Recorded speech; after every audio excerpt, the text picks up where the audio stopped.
Haleluya, amen. Tunakushukuru, Amen. unatupenda.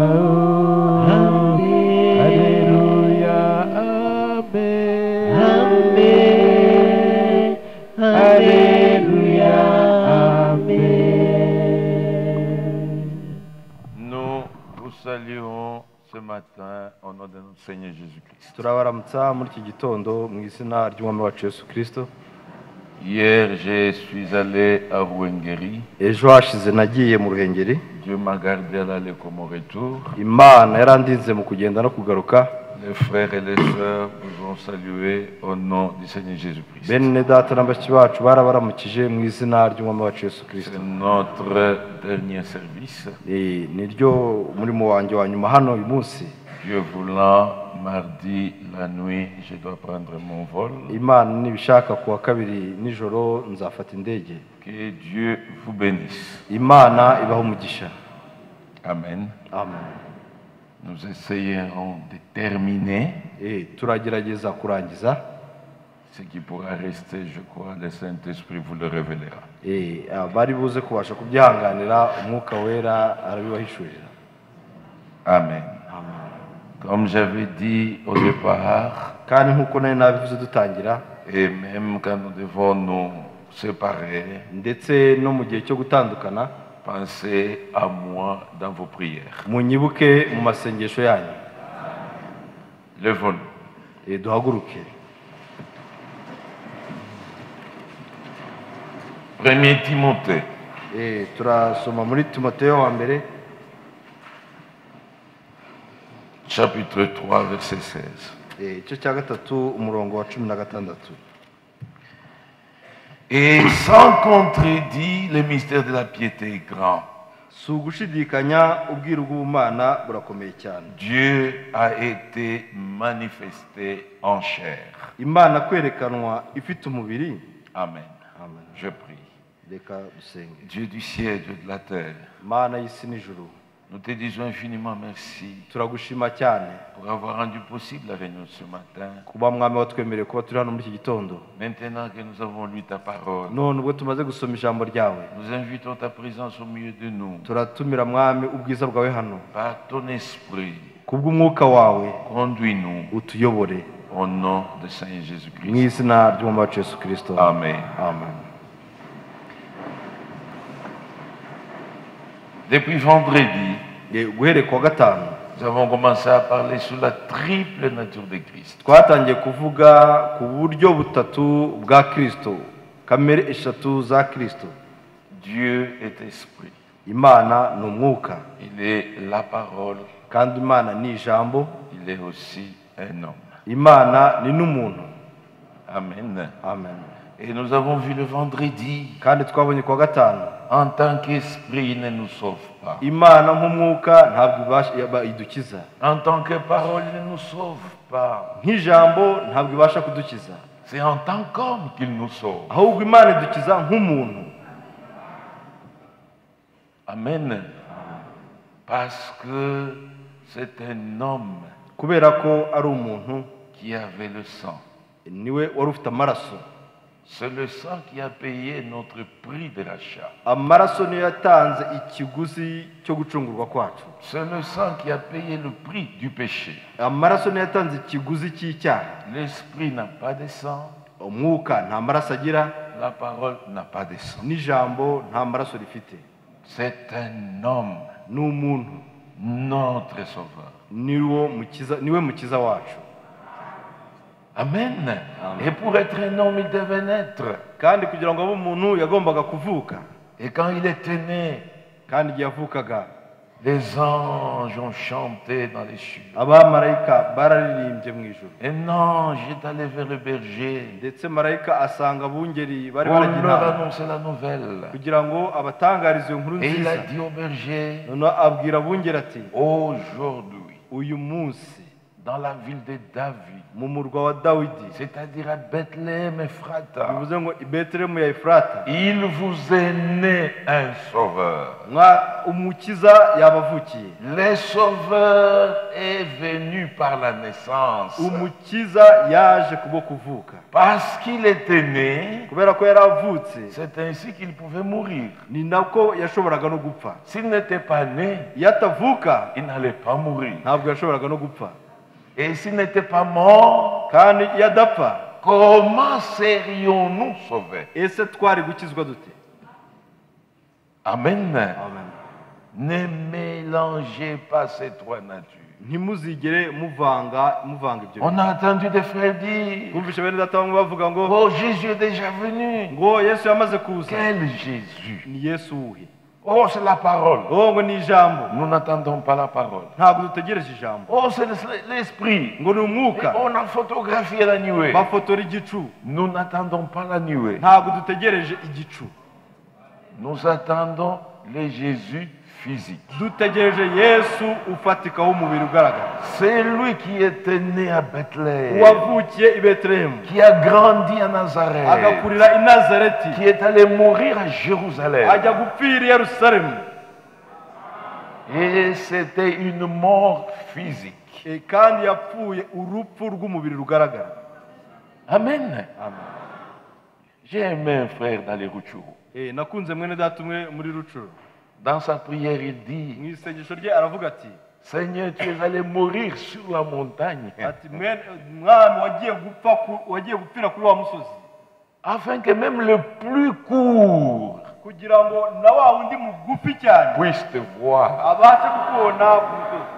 Amen. Parce que c'était une mort physique. Kubera ko rwari urupfu rw'umubiri Et, rugaragara. et selon la loi romaine, Kandi ukurikije uko itegeko ry'Abaroma ryari riri, au soir de la crucifixion, ku mugoroba mu gihe cyo kubambwa, si le crucifié n'est pas mort, uwabambwe ku mugoroba yabaga atarapfa, on devait lui briser les os. yagombaga kuvunagurwa amagufa. Le soir, les anges sont allés, les soldats romains sont allés à la croix. Ku mugoroba abasirikare b'Abaroma bagiye ku musaraba, Ils ont constaté qu'il était déjà mort. bo basanga yamaze gupfa. Et on ne lui a pas brisé les os. Noneho ntiyaba akivunwe On l'a amagufa, seulement descendu. ahubwo bamumanura ku musaraba. Et on l'a mené dans la tombe Noneho bamujyana mu gituro de Joseph d'Arimathée. cya Yosefu w'i Arimataya. C'était une tombe physique. Yari imva igaragara mu buryo Cette tombe bw'umubiri. existe Niyo jusqu'aujourd'hui. mva iracyariho kugeza n'uyu munsi. L'année passée, quand je suis allé à Jérusalem, Narahanyuze igihe najyaga i Yerusalemu, j'ai vu la tombe iyo mva narayibonye, et je suis même entré dedans. ndetse naninjiye muri icyo gituro. Ce n'est pas de l'histoire, Ntabwo ari inkuru babara gusa, c'est une tombe physique. ahubwo ni igituro kigaragara Et quand cy'umubiri. vous allez là, Kandi iyo uhagiye on a écrit, handitseho ngo il n'est plus là ntawe ukirimo, parce qu'il est ressuscité. kubera ko yamaze kuzuka. Amen. Amen. Au troisième jour, il est ressuscité. Ku munsi wa gatatu yarazutse. C'était un matin de dimanche. ari igitondo cyo ku cyumweru, C'était le dimanche de Pâques. yari icyumweru cya Pasika. Et les femmes étaient allées au sépulcre Kandi abagore bagiye ku gituro pour embaumer son corps. kugira ngo babashe gusiga umubiri Les we femmes ont yumura. trouvé la tombe vide. Abagore basanga igituro kirimo ubusa, Elles commencent à chercher les corps. noneho batangira gushakisha umubiri aho. Elles verront quelqu'un debout. Noneho babona umuntu ahagaze hanze aho. Toutes ont pensé que c'était le gardien des cimetières. Noneho bibwira ko ashobora kuba ari umurinzi w'aho ngaho mu irimbi. Et les femmes sont allées lui poser la question. Noneho abagore bajya kumubaza ikibazo bati, Maître, ati mutware, si c'est toi qui as déplacé les corps, niba ari we watwaye umubiri we, montre-nous là où tu l'as placé. twereke aho wawushyize, Parce que nous sommes venus pour l'embaumer. kubera ko twari tuje kuwusiga. Cet homme dira aux femmes, Uwo muntu abwira abo bagore ati, pourquoi cherchez-vous celui qui est Amen. vivant parmi les morts? kuki mushakira umuzima mu bapfuye? Les femmes n'ont pas compris. Abagore ntibabisobanukirwa. Et cet homme était obligé d'appeler Marie en hébreu. Byabaye ngombwa ko ahamagara Mariya mu giheburayo. Il dit Marie. Arambwira ati, Mariya. Là, Marie a entendu même l'intonation de la voix. Noneho icyo gihe Mariya yumva uko izina rye rihamagawe. Elle a sauté. Noneho arasimba, Seigneur. aravuga ati, Mwami. Amen. Amen. Toutes les autres femmes l'ont reconnu. N'abandi bagore bari kumwe nawe bahita Et bamumenya. quand elle a couru, noneho igihe pour le yirukankaga toucher. yirukankaga bashaka kumukoraho Et il dit, ne me touchez pas. arababwira ati nimunkoreho Parce que je ne suis pas encore monté vers le Père. kuko ntarazamuka ngo njye kwa data. On ne touche pas l'esprit. Ntabwo wakora ku mwuka, On ne touche pas la parole. nta nubwo ijambo wabasha kurikoraho, On écoute la parole. ahubwo ijambo uraryumva, Mais celui qu'on touche, ariko ukorwaho c'est un homme. ni umuntu. Alléluia. Amen. C'était une mort physique. rwari urupfu Et rugaragara c'était une résurrection physique. kandi kwabaye no kuzuka kugaragara gufatika. Une petite parenthèse. Akantu gato gaciyemo hano, Il a dit, ne me touchez pas. arababwira ati ntimunkoreho Parce que je ne suis pas encore monté vers le kuko Père. ntarazamuka ngo njye kwa data. Pourquoi? Kubera iki? En cet instant-là, Muri icyo gihe après sa résurrection d'entre les morts, nyuma yo kuzuka kwe ava mu bapfuye, il avait encore entre ses mains son propre sang. yari agifite mu biganza bye amaraso ye bwite En tant que souverain sacrificateur, nk'umutambyi mukuru, selon l'ordre de Melchisedec, nk'uko byari biri guhera kuri il fallait qu'il monte d'abord, byasaba ko abanza akazamuka qu'il traverse les temples célestes. akabanza agaca mu rusengero rwo mu ijuru. Ces temples qu'on avait fait voir à Moïse, Ni rwa rusengero beretse Mose pour qu'il lui serve d'exemple, kugira ngo rumubere pour icyitegererezo, construire la tente kugira ngo d'assignation. nawe yubake ihema ry'ibonaniro. Amen. Amen. Il fallait qu'il monte. Byasabaga ko azamuka. Hébreux chapitre 9, Abaheburayo igice cya 9 verset 11 umurongo wa 11 et 12. n'uwa 12. Vas-y. Ariko Kristo amaze kuza ahinduka umutambyi mukuru w'ibyiza bizaza, anyura mu ihema rirusha rya rindi gukomera no gutungana rwose, ritaremwe n'intoki, ibyo ni ukuvuga ngo ritari ryo mu byaremwe ibi, kandi ntiyinjijwe ahera cyane n'amaraso y'ihene cyangwa y'ibimasa cyangwa y'ibimasa, ahubwo yahinjijwe rimwe n'amaraso ye, amaze kutubonera gucungurwa ku iteka. Amen. Il devait monter. Yagombaga kuzamuka. Tous les souverains sacrificateurs, Abatambyi bakuru bose selon l'ordre de Lévi, ukurikije uko byagendaga mu murongo wo kwa Lewi, ils entraient avec le sang de taureaux et de boucs. binjiranaga amaraso y'inyamaswa y'ihene Mais n'ibimasa. lui, Ariko we il est entré dans le temple céleste. we yinjiye mu rusengero rwo mu ijuru, Il est entré dans la présence du Père, none aragenda ajya mu bwiza dans bwa data, le lieu très saint, ahantu hera cyane, non avec des sangs de boucs et de veaux, atinjiranyemo amaraso mais y'ibimasa avec son propre sang. ahubwo yinjijwe n'amaraso Et quand il y'ibwite. a placé ça sur le propitiatoire de Dieu, Kandi ayo maraso amaze kuyashyira ku gicaniro cy'Imana, Dieu a agréé ces sacrifices. Imana yemera icyo gitambo. C'est ainsi que Christ Noneho ni nako Kristo a acquis pour nous yadushakiye twebwe, une rédemption éternelle. yatuboneye ugucungurwa ku iteka. C'est alors qu'il pouvait redescendre pour apparaître à ses disciples. Ni nabwo rero yashobora kongera kumanuka kugira ngo abonekere Et abigishwa quand il be. est apparu pour la première fois, Kandi igihe yagaragaraga ari ubwa mbere, tous ses disciples disaient, abigishwa be bose baravuga non, bati, c'est un fantôme. bati uyu ni umuzimu. Dit, je ne suis pas un fantôme. Aravuga ati ntabwo ndi umuzimu. Qu'est-ce que vous avez à manger? Ese mufite icyo kurya? Il dit, nous avons du poisson. Baravuga ngo dufite ifi. Il dit, donnez-moi. Aravuga ati muyime. Et il a mangé. Arayirya. Les fantômes ne mangent pas. Abazimu ntabwo barya. Alléluia. Amen. Amen. Mes frères, Nene data, c'est ce Jésus-là que nous attendons. uwo Yesu niwe dutegereje. Après 40 jours Nyuma y'iminsi 40 d'apparition devant ses disciples, amaze kwibonekera abigishwa be, le jour de son ascension, none umunsi wo kuzamurwa we, il a appelé tous ses disciples en Galilée. none ahamagara abigishwa bose abijyana i Il leur a Galilaya, donné les dernières instructions. abaha inyigisho za nyuma. allez, arababwira ati mugende prêchez cette bonne nouvelle mubwirize ubutumwa à bwiza toute la création. mubwirize ibyaremwe byose ubutumwa Celui bwiza qui croira et uzizera qui sera baptisé akabatizwa sera sauvé. azakizwa Celui qui ne croira pas sera utazizera condamné. azacirwaho iteka Il donnait ses dernières yari instructions. arimo atanga amabwiriza ya nyuma La nuée est descendue, igicu kiramanuka la nuée l'a pris igicu kiramutwara et il est monté. noneho arazamuka Pendant qu'il igihe montait, azamuka ses disciples le voyaient. abigishwa be baramurebaga azamuka Alléluia. amen Ils les voyaient jusqu'à ce qu'il ait disparu. baramurebye azamuka kugeza igihe batabasha kongera kumubona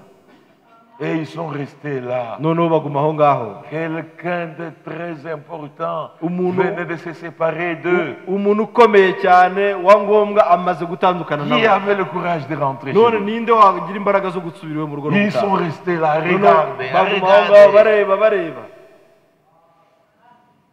Dieu voyant ça, imana ibonye bimeze bityo Dieu leur envoie 2 anges imana ibohereza abamarayika qui babiri sont descendus baramanuka pour les secouer. baraza barabanyeganyeza Il dit, homme baravuga ati galiléen, mwabaga b'abanyagalilaya mwe pourquoi vous attardez-vous ese kuki mutinda à regarder c'est Jésus mukomeza mureba kuri yesu qui a été enlevé de devant vos yeux? uzamuwe imbere y'amaso yanyu C'est Jésus uwo yesu reviendra azagaruka de la même manière nk'uko que vous l'avez vu allant au ciel. nk'uko mumubonye agenda ajya mu ijuru En allant, les disciples le voyaient. mu kugenda abigishwa baramurebaga Et à son retour, kandi no mu kugaruka nous le verrons. natwe tuzamureba Et quand nous le verrons tel qu'il est, kandi tuzamureba uko ari nous lui serons semblables. kandi tuzasa nawe C'est alors que nous allons entrer dans sa gloire. nicyo gihe tuzabasha kwinjira mu bwiza bwe noneho Amen.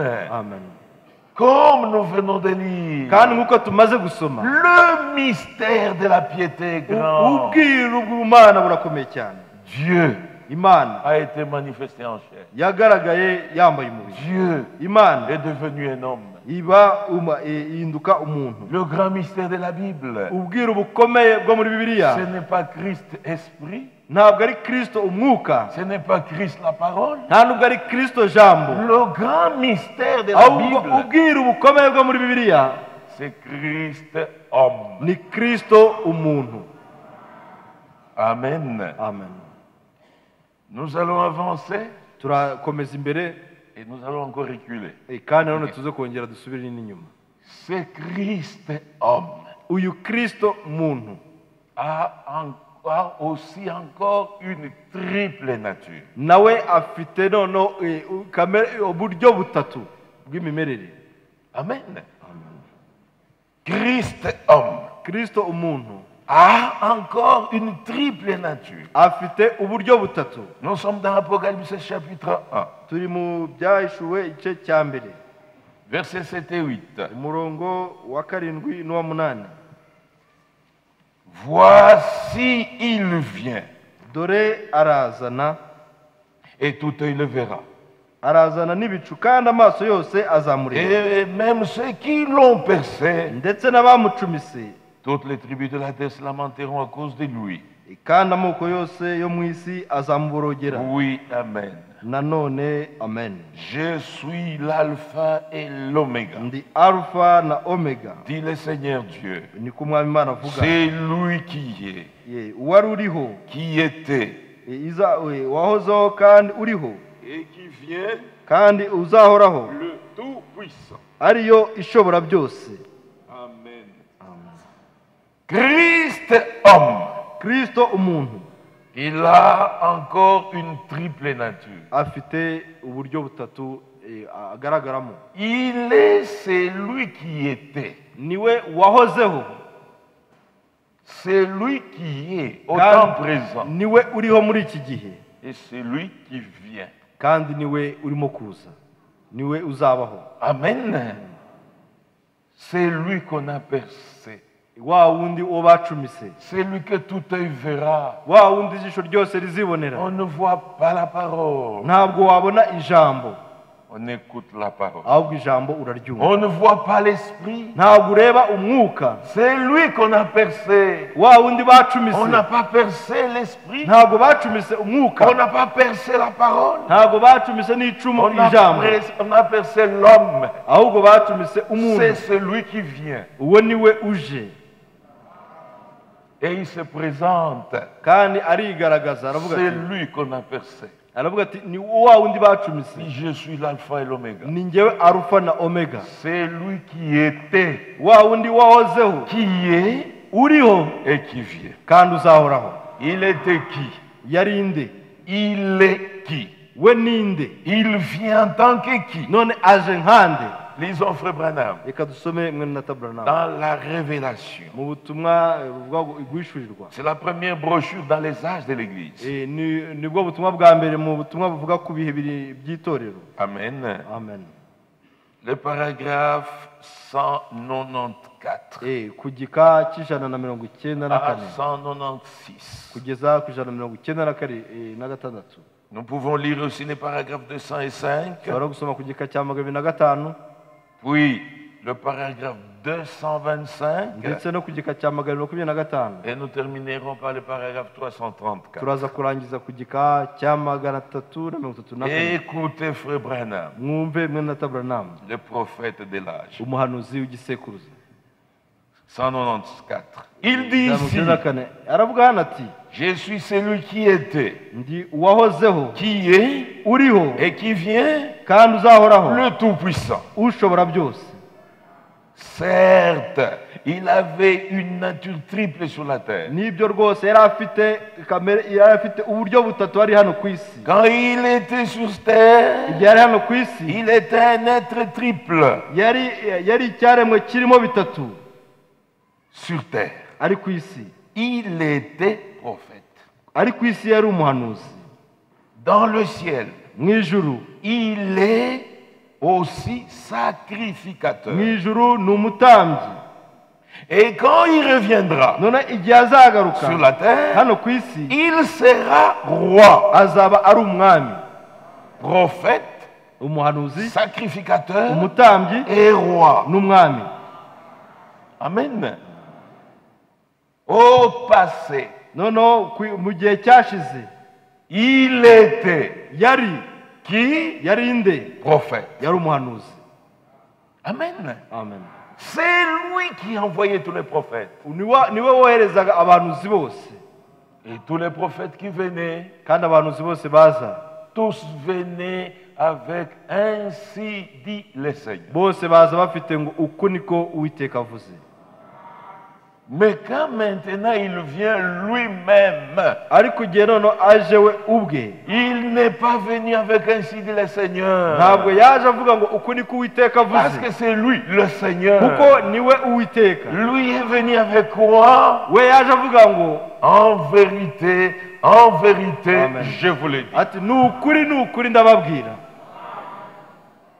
Parce que c'est lui la vérité. kubera ko niwe kuri, Et la vérité sort de sa bouche. kandi ukuri gusohoka mu kanwa ke. Amen. Amen. Il a exercé ses ministères pendant 3 ans et demi. Yakoze umurimo we mu gihe cy'imyaka 3 n'igice. Amen. Amen. Et quand il termine ce ministère, Noneho arangije umurimo we, il dit à Jean et à Pierre, abwira Yohana na Petero, allez me préparer la Pâque. aravuga ati mujye kunegurira J'ai ya Pasika. vraiment désiré manger cette Pâque avec vous. Ati nifuje gusangira ipasika hamwe namwe. Amen. Il a accompli la loi de Moïse. Noneho asohoza itegeko rya Mose. Après, il a institué la Sainte Seine. Noneho nibwo yatangije ameza yera. Et après la Sainte Seine, Noneho nyuma yo gufata ameza yera, il est directement descendu en Gethsémane. noneho ahita amanukira i Getsemani. Jésus n'a plus prêché, c'était terminé. Yesu ntiyongeye kubwiriza, byari byarangiye. Il n'était plus prophète. Ntabwo yari akiri umuhanuzi, Il est en Gethsémane. ahubwo yagiye i Getsemani En tant qu'homme, nk'umuntu, il priait. arasenga. Il priait. Arasenga. Parce qu'il devait se fortifier. Kubera ko yagombaga kongererwa imbaraga. Le temps de l'épreuve approchait. Ibihe by'ibigeragezo byari bimwegereye. Il avait prié. Noneho arasenga. À un certain moment, l'ange est venu. noneho kugera runaka marayika araza Il lui a tendu la coupe. araza amuha igikombe. Jésus a regardé. Yesu aracyitegereza, C'était trop fort. byari bikomeye cyane. Il dit, Aravuga ati si c'est possible que cette coupe ati passe. yaba byashobokaga iki gikombe kikanyuraho. Et la coupe est passée. Kandi igikombe Il a kiratambuka. continué à prier, Arakomeza à arasenga, se fortifier. akomeza kongerwa Une imbaraga. deuxième fois, l'ange vient, Inshuro ya kabiri marayika lui aragaruka, tend la coupe. arongera amuhereza Jésus igikombe. regarde. Yesu arakireba, Il dit, si c'était possible que la coupe aravuga ati iyo passe. bishoboka ko iki gikombe kinyuzwa kure. L'ange est encore passé. Marayika aratambuka, Il a prié. arongera arasenga. La Bible Bibiliya dit, iravuga ngo jusqu'au point ses larmes étaient comme des grumeaux de sang. kugeza aho amarira ye yari ameze nk'ibitonyanga by'amaraso. Et quand l'ange vient la troisième Noneho fois marayika aje ku nshuro ya et lui gatatu, tend la coupe, amuhereje igikombe, il dit, aravuga ati Père, data, que ça ne soit pas ma volonté, giye kuba uko nshaka, que ça soit ta volonté. ahubwo bibe uko ushaka. Il a pris la coupe, Afata igikombe, il a bu. arakinywa. Que contenait la coupe? Ese muri icyo gikombe hari harimo iki? Tous les péchés de l'humanité. Ibyaha byose by'abari mu isi, Depuis que le monde est monde, uhereye igihe isi yabereye isi jusqu'à la fin du monde. kugeza n'igihe isi Tous les izarangira. péchés de l'humanité. Ibyaha byose by'abari mu isi, Toutes les générations. ibitekuruza byose.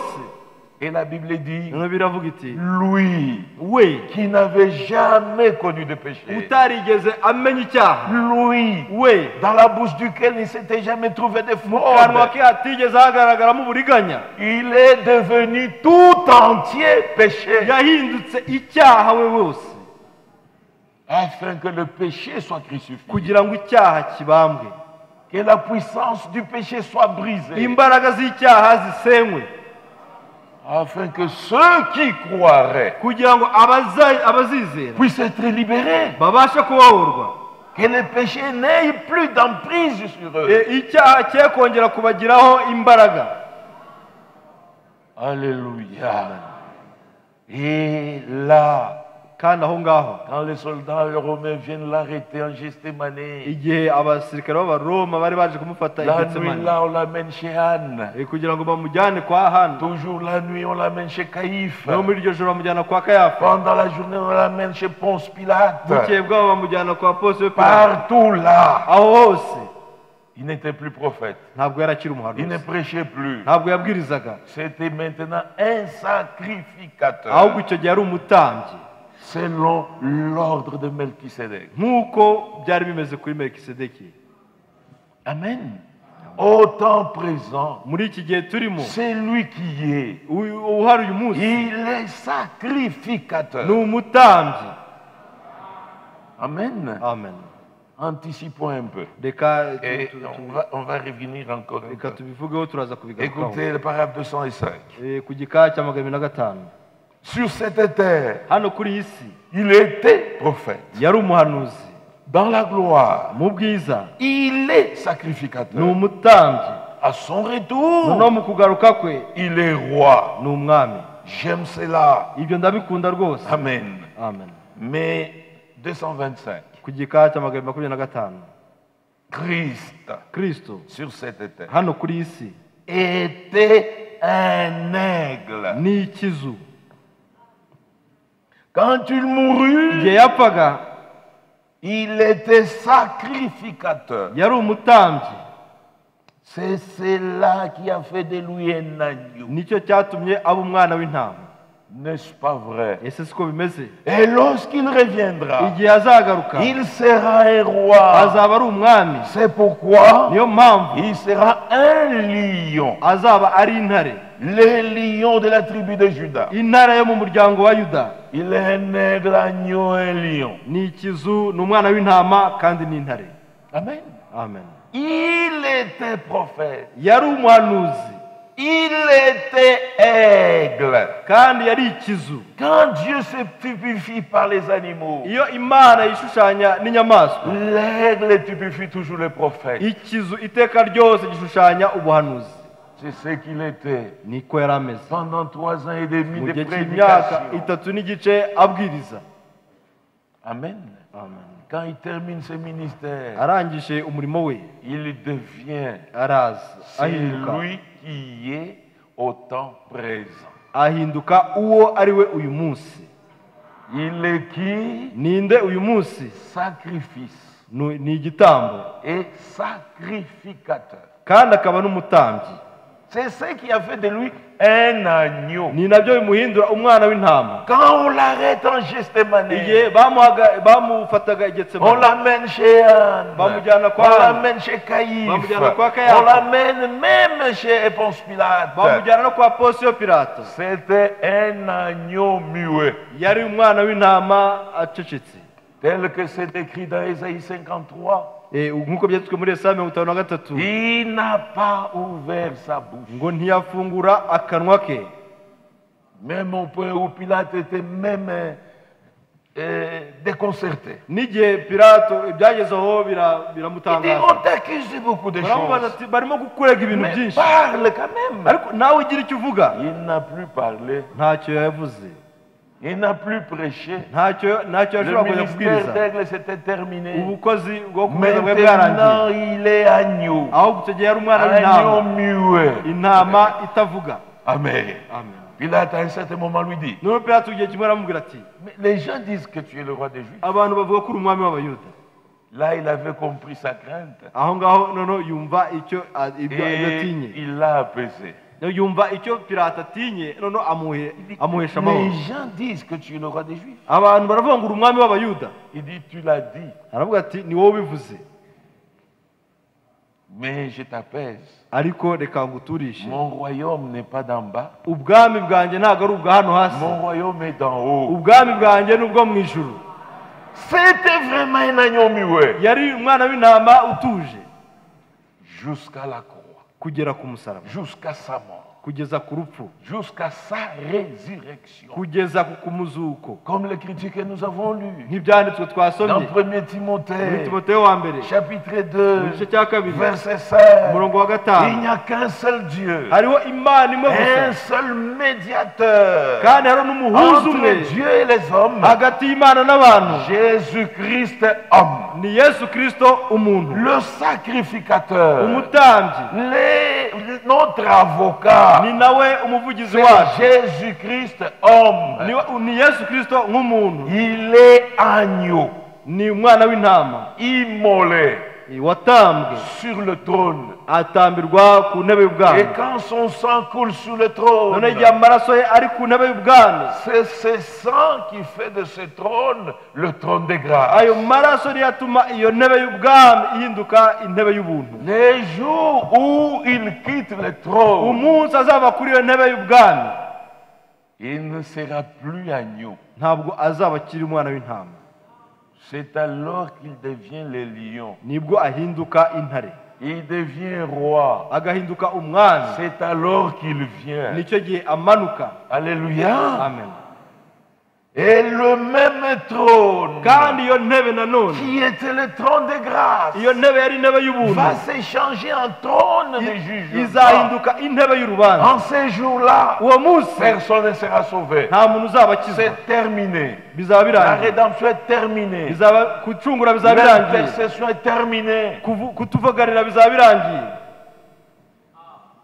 Amen. Amen. C'est lui qui était. Wa wundi wari, Il était prophète.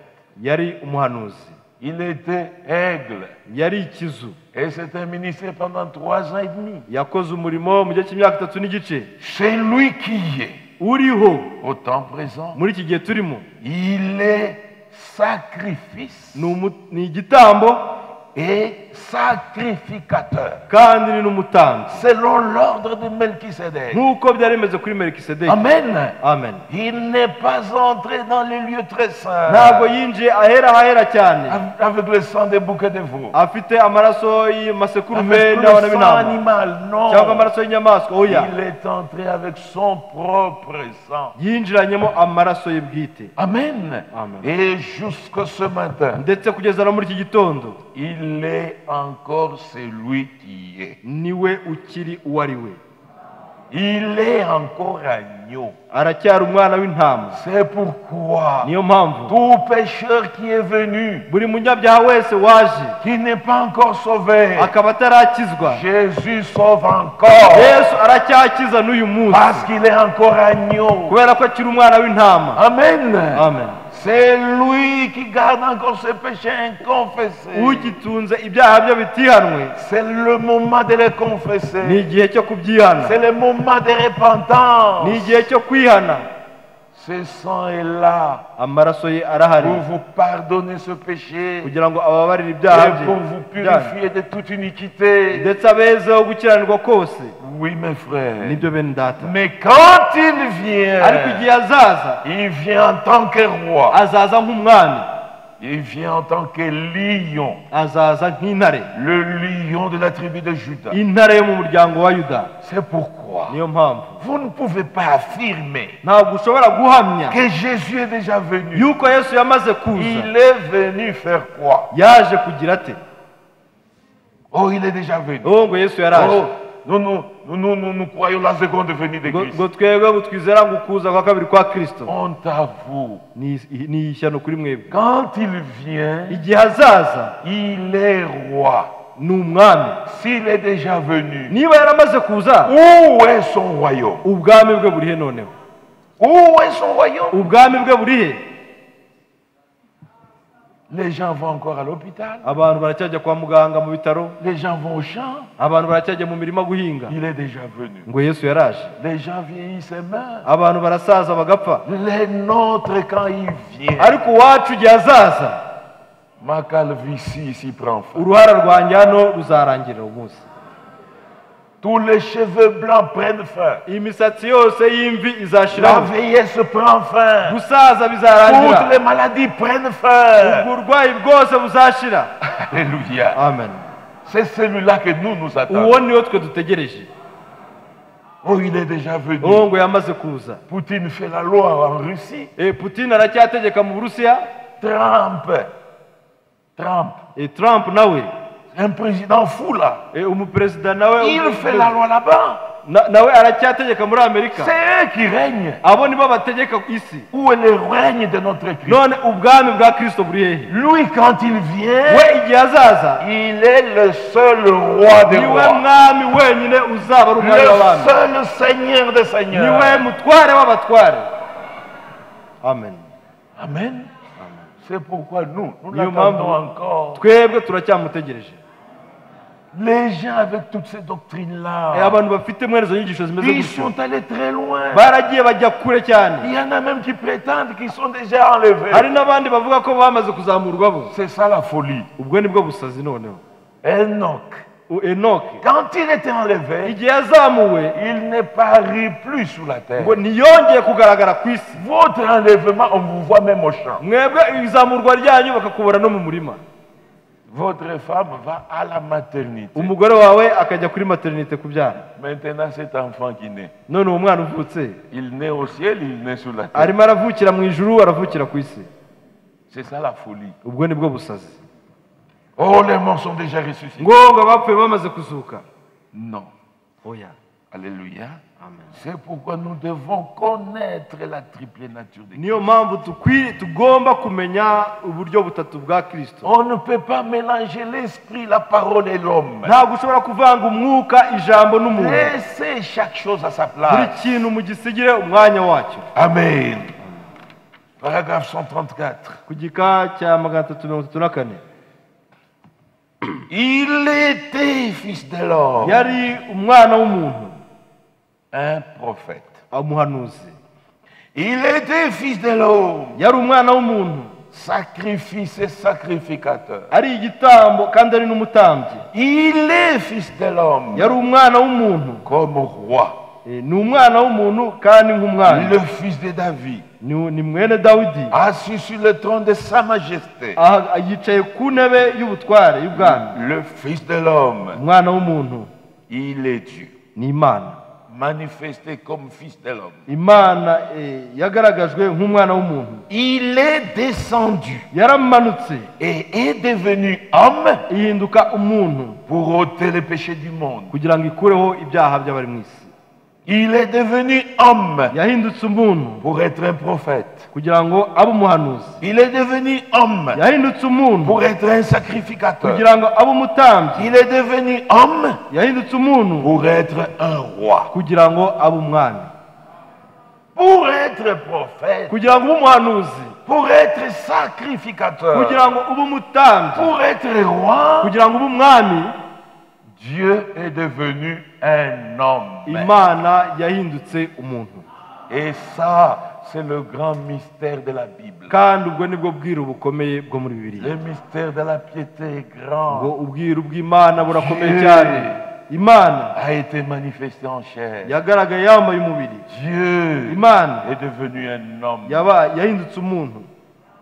Dieu lui-même, Imana ubwayo en tant qu'homme, nk'umuntu il a prêché sa propre parole. yabwirije ijambo rye bwite. En tant qu'homme, Nk'umuntu il a versé son sang. yamennye amaraso ye. En tant qu'homme, Nk'umuntu il viendra régner. azaza gutegeka. Ce n'est pas de l'imagination. Ntabwo ari ibintu byo kwitekereza mu mutwe gusa. Amen. Amen. Et si vous voyez, Kandi niba ubonye en tant qu'agneau, nk'umwana w'intama il apparaît dans Apocalypse 5 agaragara mu byahishuwe igice cya 5 pour la rédemption. kubwo gucungura. Et quand il termine la rédemption, Noneho iyo arangije gucungura, c'est le même ni nawe wa wundi qui apparaît dans Apocalypse 10. uvugwa no mu byahishuwe igice cya 10. Là, il n'est plus agneau. Aho ngaho ntabwo akiri umwana Là, w'intama, il devient les lions de la aho tribu de Juda. ahinduka intare mu muryango wa Yuda. Amen. Amen. Je voulais utiliser le tableau, mais on peut s'en passer. Nashaka gukoresha n'ikibaho ariko ibyo Mes twabyibona. frères, Bene data, dans Apocalypse 5, mu byahishuwe igice cya 5 on cherchait un proche parent d'Adam. bashakishaga mwene wabo wa bugufi wa Adamu. Dieu avait une loi de rachat. Imana yari ifite itegeko ryo gucungura. Quand quelqu'un se faisait esclave, Iyo umuntu yahindukaga umucakara, Dieu ne permettait pas que l'esclavage soit toujours. Imana ntabwo yemeraga ko ubucakara buhora witeka ryose. C'est bien. Merci beaucoup. Murakoze. Revenons un peu en arrière. Reka dusubire inyuma gato. C'est très important. Ni ibyangombwa cyane. Amen. Amen. Christ a une triple nature. Kristo afite arimo batatu, arimo uburyo butatu. Il est esprit, Ni umwuka, il est la parole, ni ijambo, il est homme. kandi ni umuntu. Nous avons insisté sur ça. Ibyo ni byo turimo Pour être un homme, il devait passer par la naissance. kugira ngo abe umuntu yagombaga guca mu kuvuka. C'est alors qu'il pouvait nous sauver. Nibwo noneho yashoboraga kuducungura. Amen. Amen. Et Kandi en tant qu'homme, nk'umuntu il a encore une triple nature. afite uburyo butatu.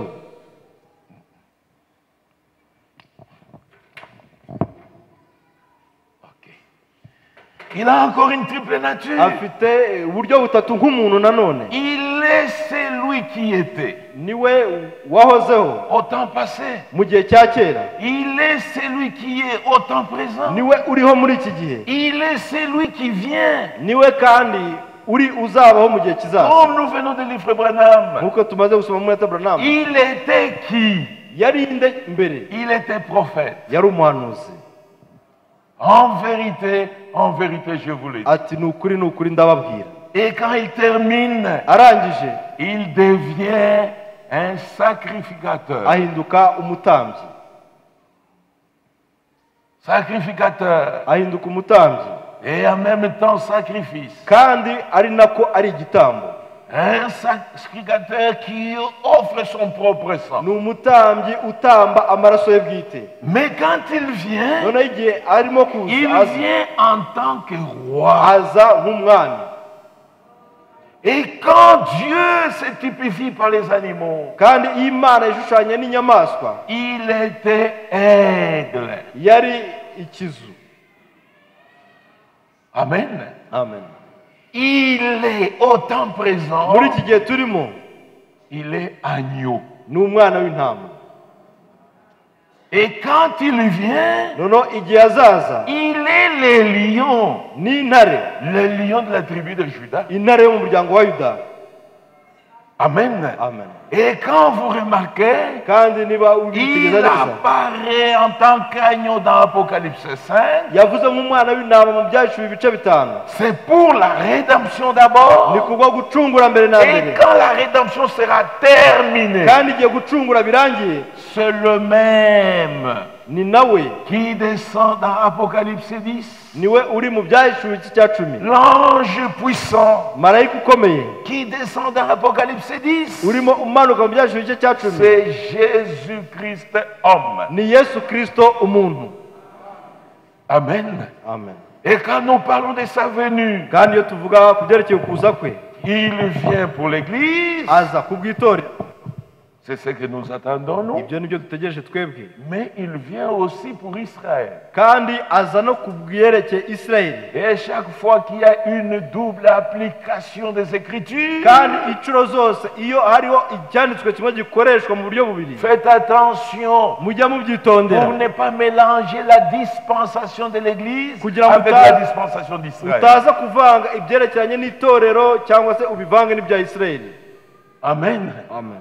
Quand il vient pour l'Église, igihe aza ku bw'itorero il ne met pas ses pieds sur la terre. ntabwo ashyira ibirenge byo ku isi, akoze ibirenge byo ku isi, C'est nous qui quittons la terre. ahubwo twe nitwe tuva ku isi Et nous les rencontrons dans les airs. tukamusanganira mu bicu.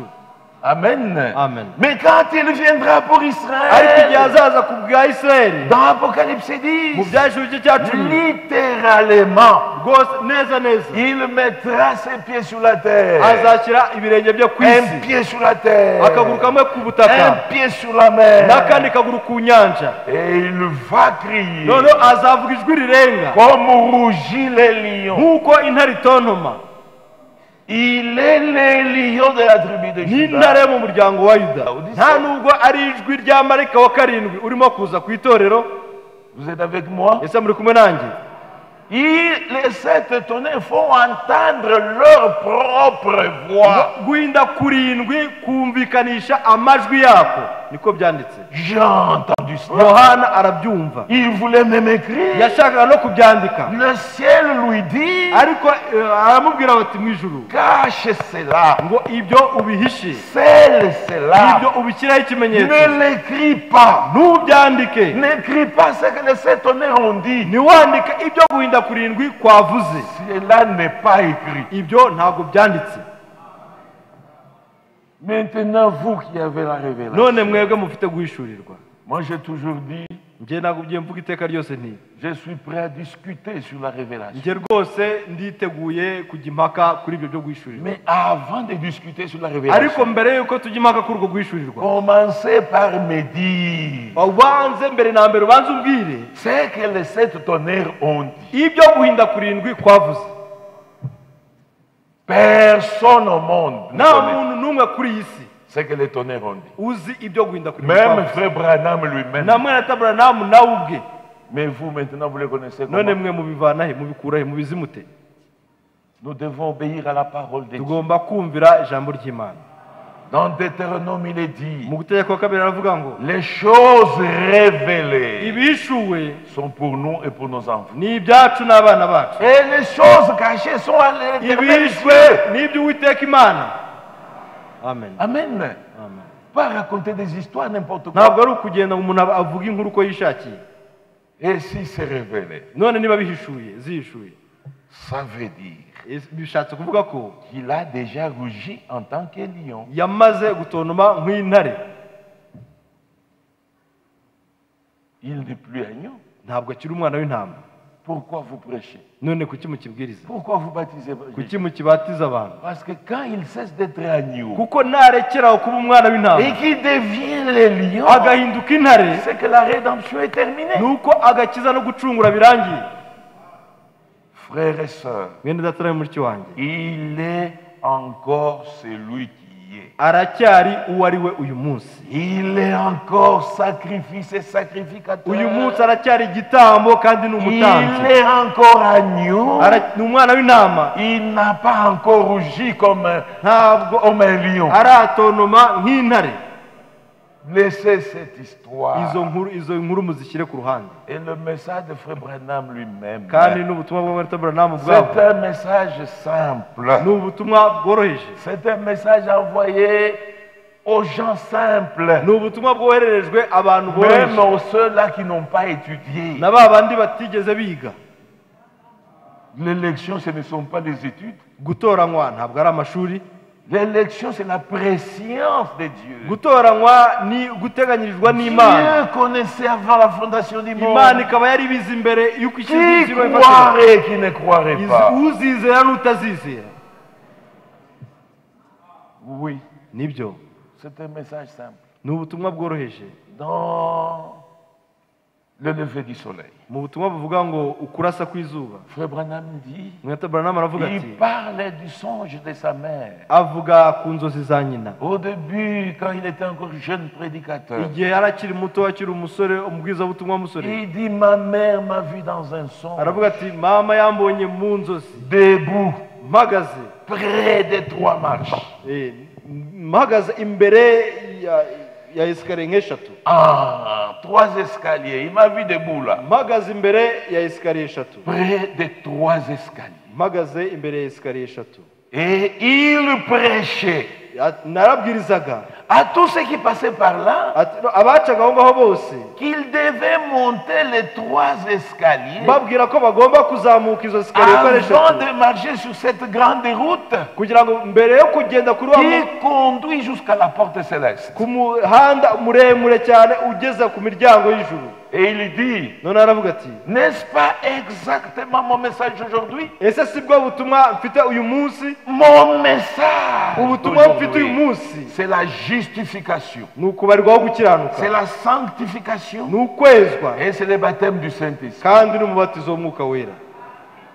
Le temps d'aider le peuple Igihe cyo gufasha ubwoko bw'Imana à faire des expériences véritables kugira ngo babashe kugira imibereho y'ukuri de la itunganye, justification, kubarirwaho de gukiranuka la sanctification No kwezwa. et du baptême du ndetse Saint-Esprit. n'umubatizo w'umwuka wera. On distrait les gens Ntabwo ari ukurangaza avec abantu des doctrines qui n'ont aucun fondement dans la Bible. n'inyigisho zidafite urufatiro muri Bibiliya.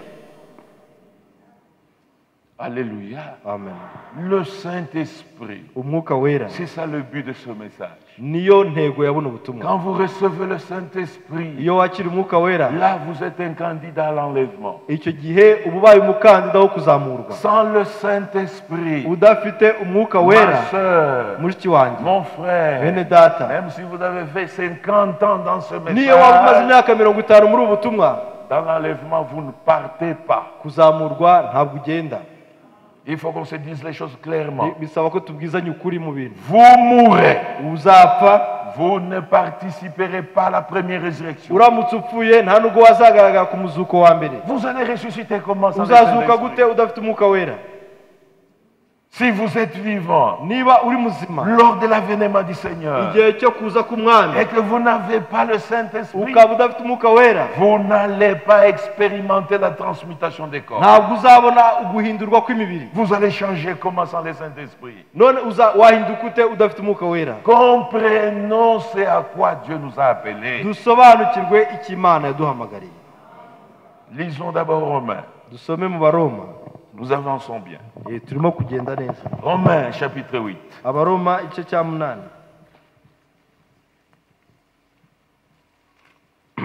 Je pense verset 9. Igice cya 8 umurongo wa 9. Oui. Vous pouvez lire. Dusome. Ariko mwebwe ntimuri aba kamere ahubwo muri ab'umwuka, niba umwuka w'Imana aba muri mwe.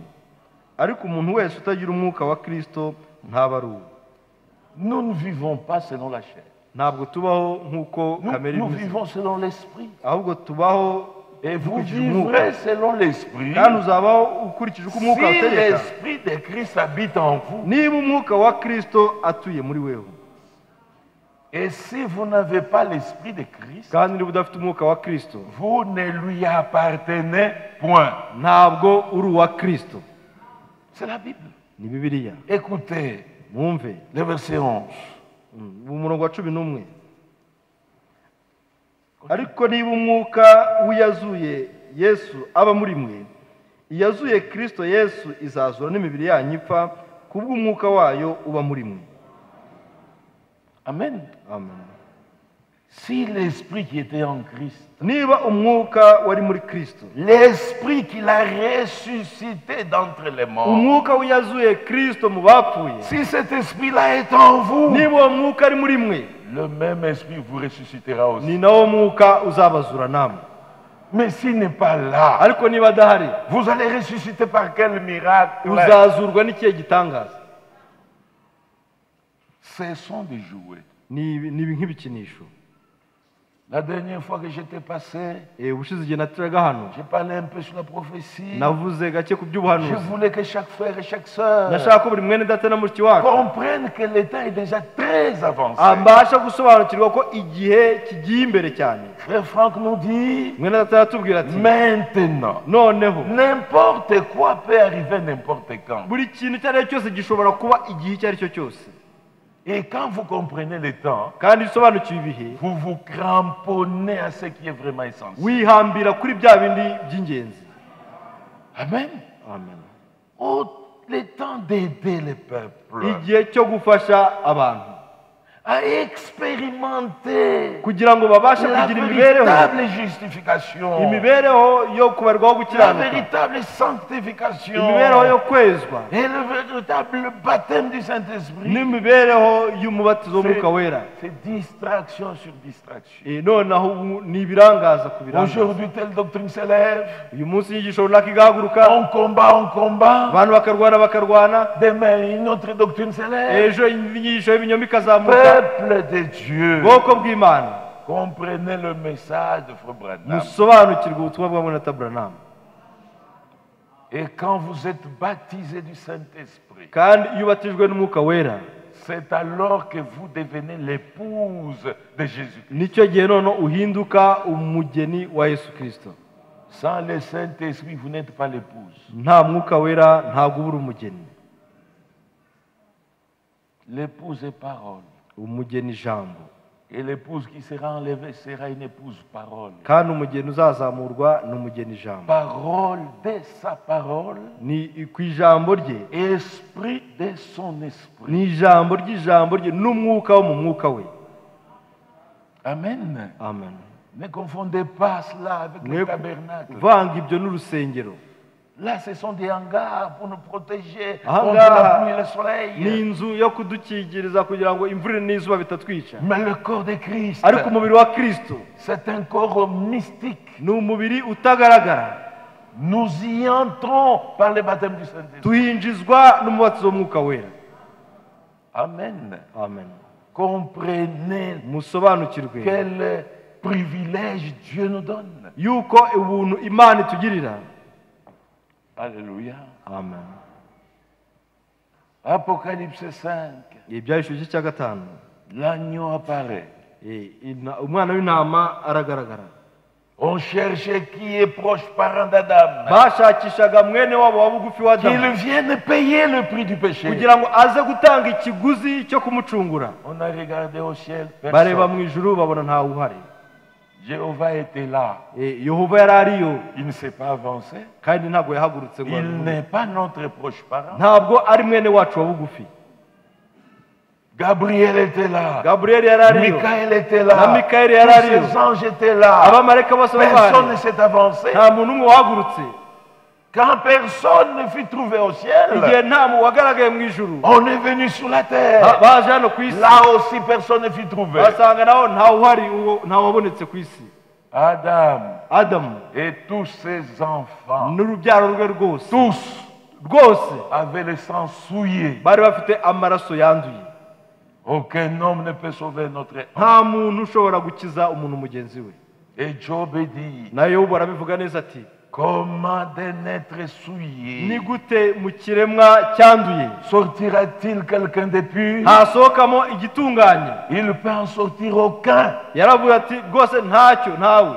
Ève, notre mère, kandi eva ariwe mama twese elle était d'abord souillée par les serpents. yarabanje yanduzwa n'inzoka, C'est alors qu'elle vient se donner à Adam. ni nabwo yaje no kwiha adamu. Ève, eva on l'appelle la mère de tous les vivants. yitwa nyina w'abafite ubuzima bose, Adam n'était pas le père de tous les ariko vivants. adamu ntabwo yari se w'abafite ubuzima bose.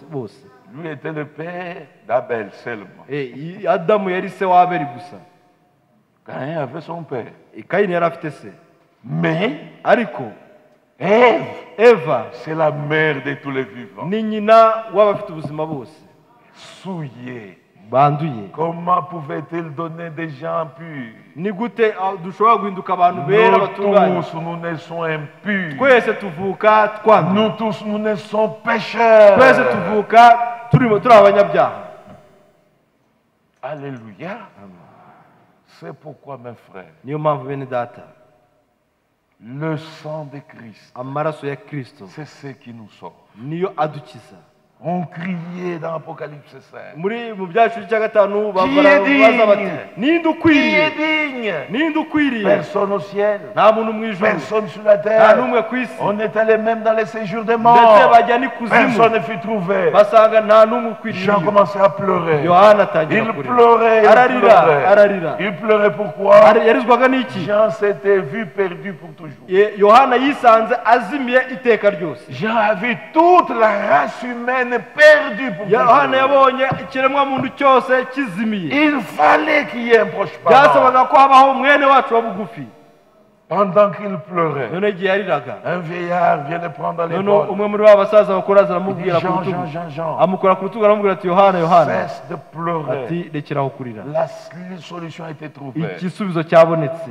Les lions intare de la tribu de Juda yo mu muryango wa yuda a vaincu. iranesheje. Lui est digne ni ukwiriye de prendre les livres gufata et igitabo d'en rompre le sceau. no kumenagura ibimenyetso bigifu. Le Jean a essuyé cela. yohana ahanagura amarira ye, Il ouvre maintenant ses yeux. noneho arambura amaso kugira ngo arebe. Il cherchait à voir les lions ashaka kureba de la intare, tribu de intare Juda. yo mu muryango wa Il n'a yuda. pas vu les Ntabwo tribus, il yabonye- n'a pas vu les lions. ntabwo yabonye intare, Il a vu l'agneau. ahubwo abona umwana w'intama, Parce que c'était encore le temps de l'agneau. kuko cyari igihe cy'umwana w'intama. Il a vu au milieu du trône abona kuri ya ntebe hagati l'agneau immolé. umwana w'intama watambwe, Le sang coulait. amaraso arimo ameneka. Et au ciel, no mu ijuru on a chanté un cantique nouveau. baririmba indirimbo nshya. Ça veut dire un cantique qui n'avait jamais été chanté. yari indirimbo itarigera iririmbwa na rimwe. Quel était le cantique? iyo ndirimbo yari iyihe? Tu es digne. baravuze ngo urakwiriye, Tu es digne. urakwiriye. Agneau de Dieu. umwana w'intama w'imana, Parce que tu as été immolé. kuko watambwe, Tu as été égorgé. warakinjwe, Et tu as racheté kandi wacunguriwe, par ton sang wacunguje amaraso yawe les hommes de toutes tribus, abantu bo mu mahanga de yose, toutes langues, bo mu de bwoko tout bose, mu peuple, ndimi de zose, toutes mu nations. mahanga yose. Le rachat, ugucungura c'est par le sang. binyurira ku maraso. Amen. Amen. Et jusque ce matin, noneho kugeza no muri iki le gitondo sang coule encore sur le trône. amaraso aracyatemba ku ntebe y'ubwami. Jésus-Christ sauve encore. noneho yesu kirisito aracyakiza n'uyu munsi, Et par ses meurtrissures, kandi kubwo ibikomere il bye nous guérit encore. aradukiza uyu munsi. Amen. Amen. Et le sang qu'il avait versé, kandi amaraso yamenetse ce n'est pas seulement pour les frères et les sœurs. ntabwo ari ku bwa bene data na bashiki bacu gusa. Ouvrez encore votre entendement. mufungure imyumvire yanyu nanone gato.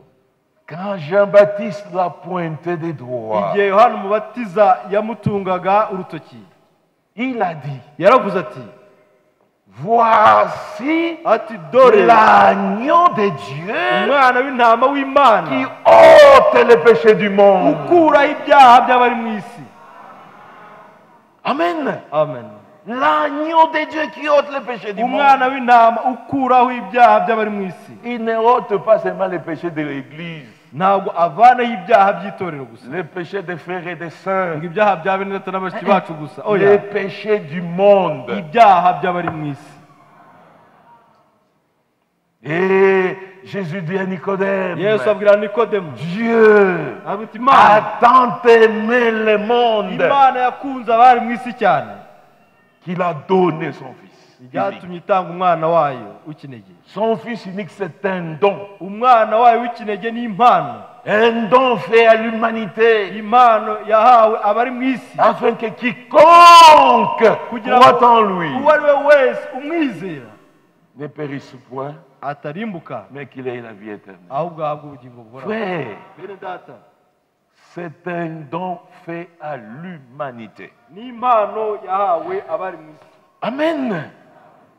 Ne refusez pas le salut à quiconque. ntiwangire agakiza umuntu uwo ari we wese, Et on ne doit même pas vendre le salut. ndetse n'agakiza nta rugo gakwiriye kugurishwa. Ne donnez pas d'autres conditions pour le salut. we kugira ibyitondere gushyiraho kugira ngo umuntu akizwe. Le salut s'obtient uniquement par la foi. agakiza gahabwa umuntu biturutse ku kwizera Quelqu'un gusa. dit oui bavuze ngo yego à l'œuvre du calvaire, akemera umurimo w'i Karuvari, il est sauvé. uwo muntu arakijijwe, Il est sauvé. arakijijwe. Ne compliquons pas les histoires. ntabwo tugomba kurusha ibintu kubigira binini. Ce jour-là, Golgotha, uwo munsi i Golgotha il y avait 3 croix. hari imisaraba itatu. Frère Branham parle de 4. mwene Tabaranama avuga n'uwa kane, Parce qu'il y en avait aussi une croix dans la vallée là-bas. kubera ko hari n'undi musaraba mu gikombe aho hepfo. C'était Judas qui s'était pendu. ni Yuda wari wimanitse aho hepfo mu gikombe. Mais ce qui était visible sur la montagne, ariko imisaraba yagaragara ku c'était musozi 3. yari imisaraba Jésus itatu. au milieu, Yesu arimo hagati, à gauche et à droite, 2 brigands. iburyo n'ibumoso hari ibisambo bibiri. À un certain moment, un des brigands commence à se moquer du Seigneur. noneho igihe kimwe umwe muri bya bisambo atangira gusekera umwami, Oh, si tu es le Christ, aba ngo niba uri Kristo descends de la croix. imanure ku musaraba, Si tu descends, numanuka alors nous allons croire. natwe turakwizera. Son ami lui dit, ferme la bouche. inshuti iramubwira iti ufunge umunwa wawe, Ferme la bouche. funga umunwa wawe, Tu n'as pas le droit de dire ça. ntabwo ufite uburenganzira bwo kuvuga nk'ibyo. Nous méritons cette peine. twebwe ibi biradukwiriye ko duhanwa gutya. Nous avons tué. twarishe, Nous avons volé. twaribye, Nous avons violé les femmes d'autrui. twafashe abagore b'abandi ku ngufu. Nous méritons cette peine. ibi turabikwiriye, dukwiriye Pas kino lui. gihano. ariko we ntabwo bimukwiriye. Quand il termine de faire fermer la bouche à son ami, amaze gufungisha umunwa mugenzi we, il regarde Jésus. areba ahindukirira Yesu, Il dit, Seigneur, aramubwira ati mwami, quand tu seras dans le paradis, nuba ugeze mu bwami bwawe souviens-toi de moi. uzanyibuke mwami. Jésus lui dit, Yesu aramubwira ati ce soir, même, kuri uyu mugoroba tu seras avec moi uraba uri kumwe dans le nanjye paradis. mu bwami. Ces brigands allaient à quelle église?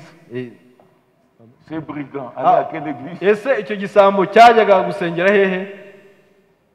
Qui l'avait baptisé? ninde wakibatije? Il avait cru quel message? Yesu yari yarizeye ubuhe butumwa? Amen. Amen. Que Dieu nous aide. Imana idufashe. Alléluia. Amen. Le sang versé, amaraso yamenetse c'est pour l'humanité ni entière. kuba abari mu isi bose. Amen. Amen. D'en être pardonné. mu butumwa buvuga ngo kubabarirwa Des 63. bwo mu 1933. Ça, c'est la version de Shekinah. ni ubwanditswe na Shekina. Suivez bien. mukurikire neza. Paragraphe 63. igika cya 33. Un autre grand prophète vint sur la scène. undi muhanuzi ukomeye aratangira gukora. Et c'était Jean-Baptiste. uwo muhanuzi yari Yohana Umubatiza. Il leur montra un agneau abereka umwana w'intama qui pouvait agir, washoboraga gukora non seulement pour Israël, atari gukorera Isirayeli gusa, mais pour toute la race déchue d'Adam. no gukorera ubwoko bwose bwaguye bwa Adamu. Dieu allait envoyer un agneau. Imana yari igiye kohereza umwana w'intama, Et cet agneau kandi umwana w'intama serait, yagombaga kuba et pour les nations, ku banyamahanga et pour les Juifs, ndetse no ku Bayuda, et pour tout celui qui viendrait. ndetse no kuri we wese uzabaho. Il ne s'est pas pensé longtemps Ntabwo hashize igihe kinini que l'agneau fut cloué sur la croix. umwana w'intama abambwe ku musaraba, Son sang fut répandu. amaraso ye amenetse, Le Saint-Esprit revint. noneho umwuka wera nawe araza. Eh bien, Noneho quand ce vieil agneau, igihe ya ntama, wa mwana w'intama wa kera, un animal, ni inyamaswa, mourait, igihe yapfaga, l'esprit de l'animal umwuka ne w'inyamaswa pouvait pas revenir. ntiwashoboraga kugaruka. Mais ce sang, Ariko aya maraso, n'était pas appliqué qu'à une nation. aya maraso ntabwo yabaga asizwe ihanga ryose. Le sang animal était appliqué seulement à Israël. Amaraso y'umwana w'intama yabaga amenewe Isirayeli gusa. Mais maintenant, Ariko noneho uyu munsi c'est pour toute la race ni d'Adam kuva abaturutse kuri Adamu bose, que l'agneau de Dieu niho umwana w'intama w'Imana a répandu son sang. nibo yameneye amaraso ye. Amen. Amen. Le sang qui a coulé au calvaire. Amaraso yamenetse i Et Karuvali, quand Jésus a crié, igihe Yesu tout yatakaga est accompli, ngo byose birasohoye, c'était pour la race déchue d'Adam. byari ku bwoko bwose bwaguye bakomotse kuri Adamu. Le salut est gratuit. Agakiza ni ak'ubuntu, Vraiment gratuit. agakiza ni ubuntu rwose. Pourquoi il est gratuit? Ese kuki ari ubuntu? Parce que le péché aussi était gratuit. Kuko n'icyaha nacyo cyabayeho ku bw'ubuntu. Ne refusez pas le salut à quiconque. Ntiwugirire umuntu n'umwe wangira agakiza. Nous sommes dans Romains. Turi mu Baroma. Allons d'abord au chapitre 5, verset 12. Turajya ku gice cya 5 umurongo wa 12. Chapitre 5, verset 12. Igice cya 5 umurongo wa 12. Vas-y pour gagner. Kuko bimeze bityo nk'uko ibyaha byazanwe mu isi n'umuntu umwe, urupfu rukazanwa n'ibyaha, niko urupfu rugera ku bantu bose, kuko bose bakoze ibyaha. Un seul homme a péché. Umuntu umwe yaracumuye, Pas nous tous. ntabwo ari twese. Un seul homme. Umwe Notre père Adam. ari we data sogokuru Adamu. Son péché a amené la mort. Icyaha cye cyazanye urupfu. Aujourd'hui, Uyu munsi nous sommes tous infectés par son péché. twese tugerwaho n'icyo cyaha. Nous tous, Twese nous sommes infectés par sa mort. twese tugerwaho n'urupfu rwe. Tous, nous mourrons. Twese turapfa. C'est par le péché d'Adam. Ni kubinyuriye ku cyaha cya Adamu. Amen. Amen. Et Dieu dit, None Imana iravuga iti, Romains 3, abari mu gice cya 3 verset 23, umurongo wa 23, car tous ont péché kuko bose bakoze ibyaha et sont privés de la gloire de Dieu ntibashyikira ubwiza bw'Imana. par le péché d'Adam. Ku bw'icyaha cya Adamu Nous tous, nous avons péché. twese twakoze icyaha. Nous tous, nous sommes privés de la gloire de Dieu. Twese twagiye kure y'ubwiza bw'Imana. Il nous a vendus gratuitement. Twagurishijwe rwose ku busa ku cyaha. Ésaïe 52, Yesaya 52 verset 3. umurongo wa 3. Ainsi parle l'Éternel. Niko Uwiteka avuga, C'est gratuitement que vous avez été vendus. kuko Uwiteka avuze ngo mwaguzwe ubusa, Et ce n'est pas à prix d'argent que vous serez rachetés. nanone muzacungurwa ari nta feza utanze. Nous avons été vendus gratuitement au péché. Twaguzwe ubusa tugurishwa ku cyaha. Nous naissons déjà pécheurs. Twese tuvuka turi Et abanyabyaha. David dit, Dawudi aravuga ngo, Ma mère ati mama m'a conçu dans le péché. mu cyaha nimo yambyariye, Ma mère Mama. m'a enfanté dans l'iniquité. yambyariye mu gukiranirwa. Amen. Amen. C'est pourquoi l'homme naît de la femme. Niyo mpamvu umuntu wabyawe n'umugore Sa vie est courte. ubuzima bwe ni bugufi cyane. Vous faites 65 ans. Wamara imyaka 35 C'est déjà trop. ukaba umaze gutinda. Si vous dépassez 70, Wageza kuri 70, il faut ajouter encore un pied à vos 2 pieds. bisaba ko bongera ukundi kuguru ku maguru yawe abiri, Et les dos se courbent. umugongo ukihina.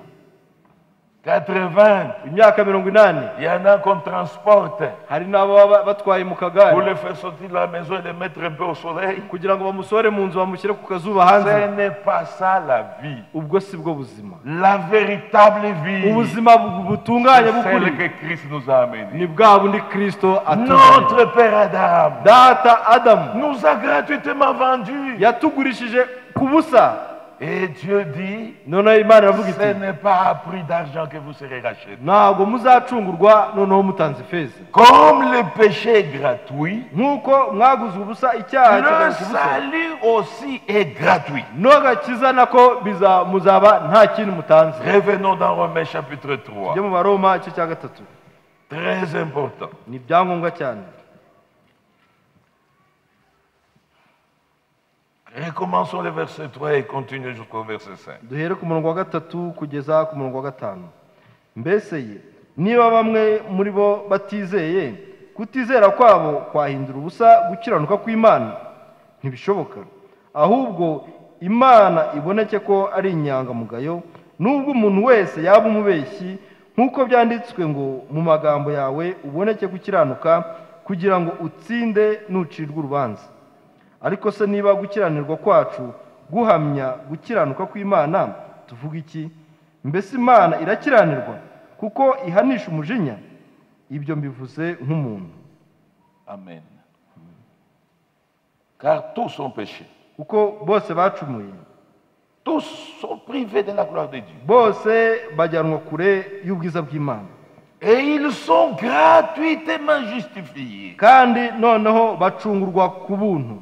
Amen. Amen. Nous sommes gratuitement justifiés Twacunguwe ku buntu, par sa grâce, kubw'ubuntu bwayo, par le moyen de la rédemption binyuriye mu gucungurwa, qui est en Jésus-Christ. ugucungurwa kuri muri Yesu Kristo. La rédemption Ugucungurwa est dans le Rédempteur. kuri mu mucunguzi, Le salut agakiza est dans les sauveurs. kari mu mukiza, Jésus-Christ homme. ni Yesu Kristo nk'umuntu. Et pour accéder à ce salut, Kandi kugira ngo ubashe kugera kuri ako pour gakiza, accéder à cette rédemption, kugira ngo ubashe kugera kuri uko vous gucungurwa, devez rencontrer personnellement Jésus. ugomba kwihurira ku giti cyawe na Yesu Kristo. C'est là que nous disons, Aho niho tuvuga ngo la foi véritable, ukwizera k'ukuri c'est une expérience personnelle avec Christ. ni imibereho yawe bwite na Kristo. Le pécheur doit Icyaha, aller à la rencontre de son sauveur umunyabyaha agomba kujya guhura n'uwamucunguye, pour que ce péché retombe sur le sauveur kugira ngo icyaha cye kigwe ku wamucunguye, et que la vie du sauveur revienne sur le noneho pécheur. ubuzima bw'umucunguzi buze ku munyabyaha. Pas une histoire seulement d'église. Ntabwo ari inkuru gusa Oh, z'urusengero, message. ubutumwa bwiza, oya.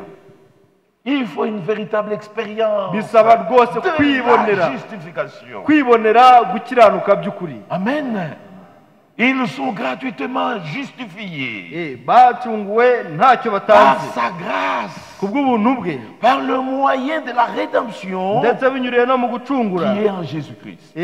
ari byo biri muri Yesu Kristo. Pourquoi? Kubera iki? C'est lui, Niwe que Dieu a destiné niwe Imana yahaye, à être par son sang yamuhaye kuba ku bw'amaraso ye, pour ceux qui croiraient, kuri ba bandi bazizera, victime propitiatoire. kugira ngo ababere igitambo cyo kubakuraho ibyaha. Amen. Amen. C'est lui qui était préparé Niwe wari warateguriwe par son sang kubw'amaraso ye. Ne l'oubliez jamais. Nibyo ntimubibagirwe na gato. Par son sang, Kubw'amaraso ye à être victime expiatoire du péché. kugira ngo abe impozanira hano. Ce n'est pas le salut. Ibyo tuzanirwa hano ntabwo ari Nous agakiza. sommes déjà sauvés. Twamaze gukizwa.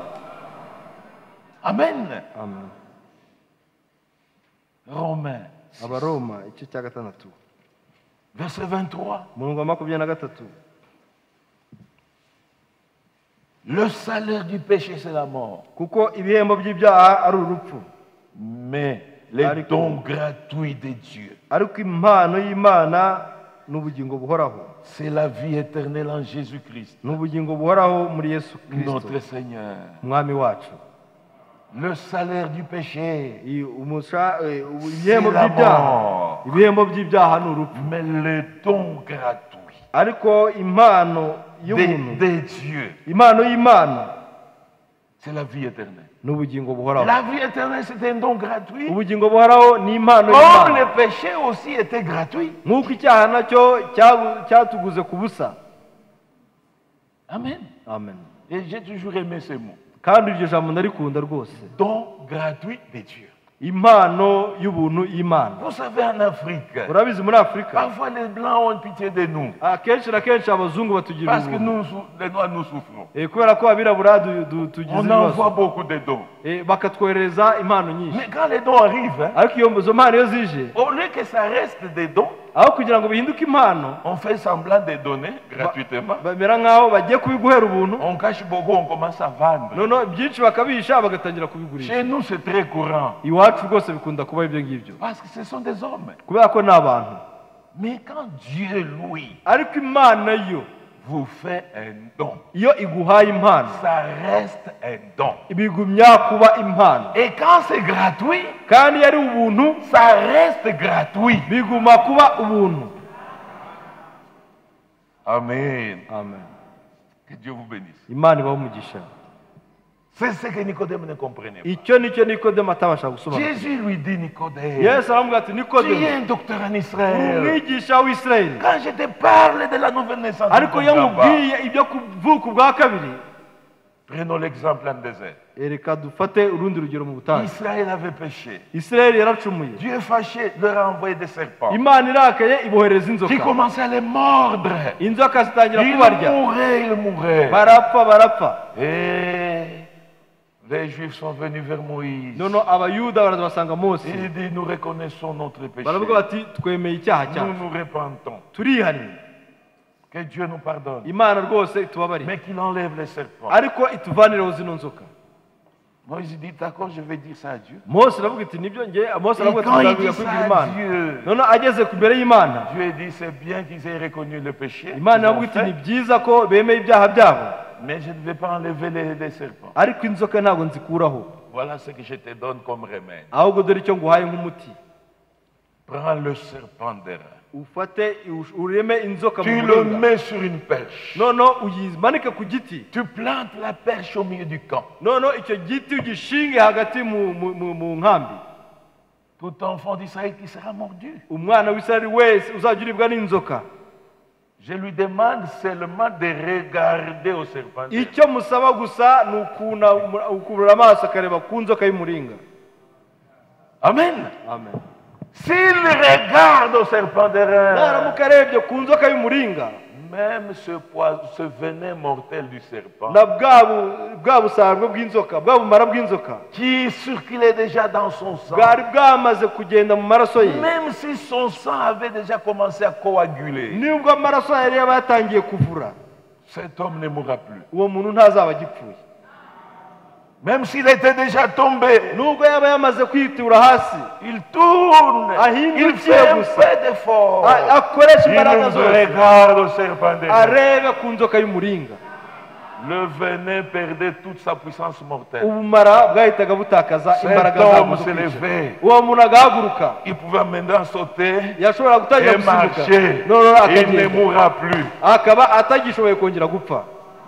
Il dit de la même manière niyo avuga ati ni nako que byagenze Moïse éleva le serpent des nez dans le désert. kuko Mose yamanitse inzoka y'umuringa mu Le butayu Fils de l'homme, umwana w'umuntu lui aussi sera élevé. nawe azamanikwa Il a été élevé à la croix. yamanitswe ku Et musaraba cette croix a été plantée sur la montagne. kandi uwo musaraba wari uri ku musozi Afin même que le plus court puisse le voir. kugira ngo n'umugufi cyane nawe abashe kuwirebera. Amen. Amen. Si vous voyez Christ Niba crucifié niuramuka urebye Kristo wabambwe et vous dites oui ukavuga uti yego à l'œuvre du calvaire, nemeye umurimo w'i Karuvari, sa mort, urupfu rwe c'est à cause de vos ni péchés, kubw'ibyaha byanjye, vous êtes sauvés. uba ukijijwe. C'est un don gratuit. Nibyo birahagije. C'est pourquoi mes frères, Niyo mpamvu bene data et tous les pécheurs à la croix, kwigisha ubuzima bw'i Karuvari ni ukuzana abanyabyaha bose ku musaraba. c'est là que commence le premier pas du croyant. Ibyo bitangira niyo ntambwe ya mbere y'uwizera. Amen. Amen. Jean chapitre 6 verset 40. Yohana igice cya 6 umurongo wa 40.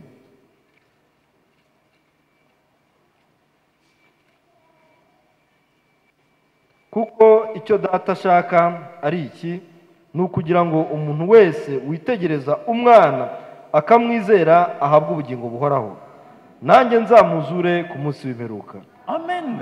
Amen. La volonté du Père, Icyo data ashaka, quiconque voit le Fils, buri muntu wese ubona umwana, comme tout enfant d'Israël qui était mordu, nk'uko umwana w'Isirayeli wese warebaga s'il n'inzoka, voit le serpent des iyo reins, yarebaga inzoka y'umuringa, frère, bene data, voir Christ crucifié ukitegereza Kristo et wabambwe, croire en lui, ukamwizera, vous ne périrez plus. ntabwo uzazimira. Vous recevez la vie éternelle. Wakira ubugingo buhoraho, Et Christ vous ressuscitera. kandi Kristo azakuzura. Amen. Amen. Et des fois, Kandi akenshi na kenshi dans ce message, muri ubu butumwa, les frères et les sœurs bene data na bashiki bacu mélangent la vie éternelle bavanga ubugingo buhoraho et l'héritage de l'épouse. n'umurage w'umugeni. Amen. Amen. Moi, je suis déjà sauvé. Njyewe namaze gukizwa. Qui sont aussi déjà sauvés. Ninde wamaze gukizwa hano? Merci. Ni byiza. Que les diables ne vous trompent pas. Ariko Que les diables ne vous trompent pas. umwanzi ntabashuke. Même si vous bronchez, Nubwo wanyerera, vous n'êtes pas perdu. ntabwo uba uzimiye. Dieu sauve une seule fois pour toutes. Imana ikiza umuntu rimwe risa. Amen. Amen. Un véritable croyant, Umwizera w'ukuri, quand il bronche, iyo anyereye, son cœur est triste. umutima we urababara. Et quand son cœur est attristé, Kandi iyo umutima we ubabaje, la tristesse selon Dieu agahinda ku by'Imana le conduira toujours à la repentance. kazamujyana mu kwihana. Et quand vous confessez le péché, Kandi iyo yihannye icyaha, croyez que c'est déjà pardonné. we wizere ko icyaha kimaze kubabarirwa, Et continuez la marche. kandi ukomeze urugendo. Dieu, lui, a la Imana. mer de l'oubli, Imana yo ifite inyanja yo kwibagira, mais nous n'avons pas de mer de l'oubli. ariko twebwe ntitugira inyanja yo Les kwibagira. diables peuvent venir vous rappeler encore dans l'esprit. Umwanzi araza akakwibutsa mu bitekerezo, Dites-lui, yakavuga ngo umubwire, c'est déjà terminé. ariko umubwire uti byararangiye. Amen. Amen. Oui, mes frères. Nibyo bene data, Oui, mes soeurs. nibyo bashiki banjye, Nous sommes déjà sauvés. twamaze gukizwa nibyo. Amen. Amen. Ne confondez pas les saluts We kuvanga iby'agakiza avec l'héritage de l'épouse. n'umurage w'umugeni. Amen. Amen. Comme l'exemple que j'ai donné à Ruchuru. Nk'urugero natanze i Rucuru, Une petite fille qui vient de l'école, Eh, une fille, umwana w'umukobwa muto wari uvuye ku ishuri, un monsieur passe dans sa voiture, noneho umugabo aratambuka ari mu modoka ye, cet homme la voit, uwo mugabo aramwitegereza aramureba, son cœur bat, umutima we uratera, il arrête la voiture, noneho ahagarika imodoka, il appelle la jeune fille, ahamagara wa mwana w'umukobwa, il dit, aramubwira ati Tu es déjà fiancé? ese ufite uwakurambagije? Il dit non, je ne suis pas encore fiancé. nawe ati ntawe urandambagiza. Il dit maintenant, s'il faut te fiancer, qu'est-ce qu'il faut faire? none se niba bisaba ko umuntu akurambagiza byasaba iki? Il dit il faut aller vers mes parents. aramubwira ati bisaba kujya kureba ababyeyi banjye. Il dit ça va, tu me conduis chez tes parents. ati nibyo unjyana byo kureba ababyeyi bawe. Un inconnu. umuntu utazwi Très ikibazo. Il me dit il fallait que je vienne vous voir. atari namubajije ikibazo ambwira ko ngomba kuza kubanza kubareba. Les parents disent ça va, ababyeyi baravuga ati ça va. ati nibyo ntacyo bitwaye. Posons la question à la fille. reka tubaze ikibazo umukobwa. Toi-même, tu dis quoi? ese wowe urabivugaho iki Et umukobwa? moi, je suis d'accord. avuga ati njye numva mbyemeye. Il dit alors ça va. avuga ati noneho nibyo. Il dit qu'est-ce que. Donnez-moi la dot. ati utanga Montrez-moi la inkwano. dot. none twereke inkwano On none. dit la dot. atanga Il dit inkwano. ça va dans 2 semaines, je reviens. aravuga ati none mu byumweru bibiri nzatanga inkwano. Dans 2 semaines, il revient. mu cyumweru muri ibyo byumweru bibiri Avec son aragaruka. oncle ou sa famille. azana n'abo mu muryango we Et n'abandi. tu vois la famille, il y a tout le monde. asanga umuryango we batumira On umuryango wose. donne la dot. atanga inkwano. On fixe la date du mariage. noneho bashyiraho n'itariki yo gushyingirwa. C'est le jour du mariage ni umunsi wo gushyingirwa. qu'on voit un cortège. nibwo babonye imodoka. La jeep de militaires devant. Imodoka. 3 jeeps de policiers. imodoka y'abasirikare imbere iz'abapolisi zikurikiyeho. Et tout le village se demande c'est qui cet homme? noneho abantu bose baribaza ati uyu ni ninde? Il dit non, c'est le gouverneur. baravuga ati niwe guverineri. Toutes les cérémonies à l'état civil, noneho partout. imihango yose kujya mu buyobozi ndetse no mu rusengero. Cette petite fille. uwo mwana w'umukobwa muto Des Rutshuru au village. là. we rucuru hariya mu giturage hariya. Tout le monde pouvait se moquer d'elle. buri wese yashoboraga kumuseka. Mais par son mariage, ariko binyuriye ku ishyingirwa rye, par son mariage, binyuze mu gushyingirwa kwe, automatiquement, elle devient maman gouverneur. ako kanya ahinduka umukaguverineri. Amen. amen. Et maintenant, quand on l'amène à la maison, noneho icyo gihe iyo baje mu rugo, c'est la première fois. bwari ubwa mbere yinjiye aho ngaho, Elle trouve le salon, asanga salle à salo, manger, ibyo les aho barira. vitrines. On lui fait visiter la chambre à coucher, la bamuha douche, icyumba cyo tout kurya, ça. ibintu byose. Quand elle sort de là, noneho asohotse aho ngaho, dit ça c'est notre domestique. aramubwira ati dore uyu ni umukozi wacu. L'autre ici, Lui, l'autre là, ici. il est umukozi, lui, là, il est Dit umukozi. ok. Aravuga ati, "Ni- Et ça ne va même pas tarder. noneho ntibyatinze Elle commence à donner des ordres. atangira gutanga amategeko. Je n'aime pas que mon salon soit sale. ati sinshaka ko hano mu nzu iwanjye hasa nabi. Ça devient son salon. ihinduka iwe mu Elle ne rugo. connaît même pas là où on l'avait acheté. nta nubwo azi izo ntebe aho Mais zaguriwe. par son mariage, ariko kubwo gushyingirwa tout kwe, ce qui appartient au mari iby'umugabo byose lui appartient. nawe bihinduka ibye. C'est la chose qui nous amène ici jour après ni jour. nacyo kituzana hano umunsi ku wundi. Amen. Amen. Et le message kandi ubutumwa nous a été envoyé twarabwohererejwe pour préparer une épouse kugira à ngo Jésus-Christ. butegure umugeni Tel que l'époux est, nk'uko umukwe ari, tel que doit être l'épouse. niko umugeni akwiriye kuba. Et tout ce que Jésus va hériter, kandi ibyo Yesu azaragwa byose nous allons hériter. natwe tuzabiragwa. Lui sera roi, we sera roi, azaba umwami, natwe nous serons la reine. natwe tuzaba turi umwamikazi. Et nous allons vivre dans le palais royal. kandi tuzaba mu nzu y'ubwami. C'est un ni royaume. ubwami. Amen. amen. Ne refusez pas la vie éternelle aujourd'hui. ntukajye wangira abantu ubugingo buhoraho. Le roi est là. umwami arahari. Nous sommes la reine. twebwe turi Nous umwamikazi. sommes dans le palais royal. turi mu nzu y'ubwami. Maintenant, ce royaume, none ubwo bwami comprenez ça. mubyumve neza ibi ngibi. Maintenant, ce royaume noneho ubwo bwami n'aura pas d'autres sujets. ntabwo buzagira abandi bagaragu. Et s'il doit y avoir des sujets dans le royaume, kandi niba hagomba kubaho abandi bantu b'ubwo ils bwami, viendront d'où? bazaturuka he?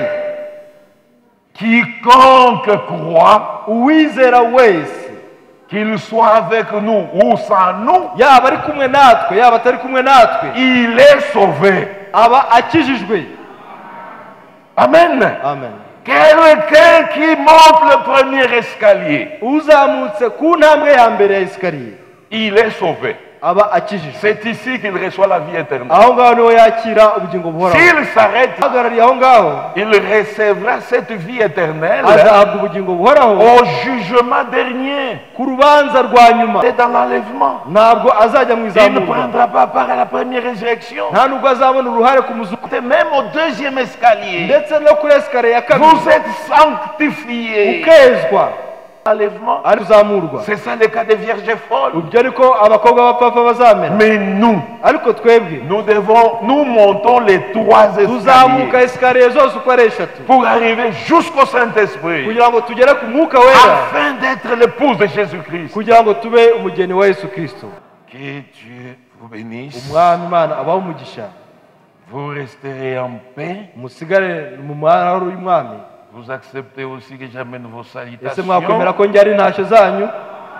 Que Dieu vous bénisse. Imana ibaho umugisha. Si Dieu nous garde encore Imana nibasha gukomeza kuturinda et permet encore que nous puissions revenir, kandi ikemera ko twongera kugaruka, que sa volonté soit faite. ubushake bwayo bube.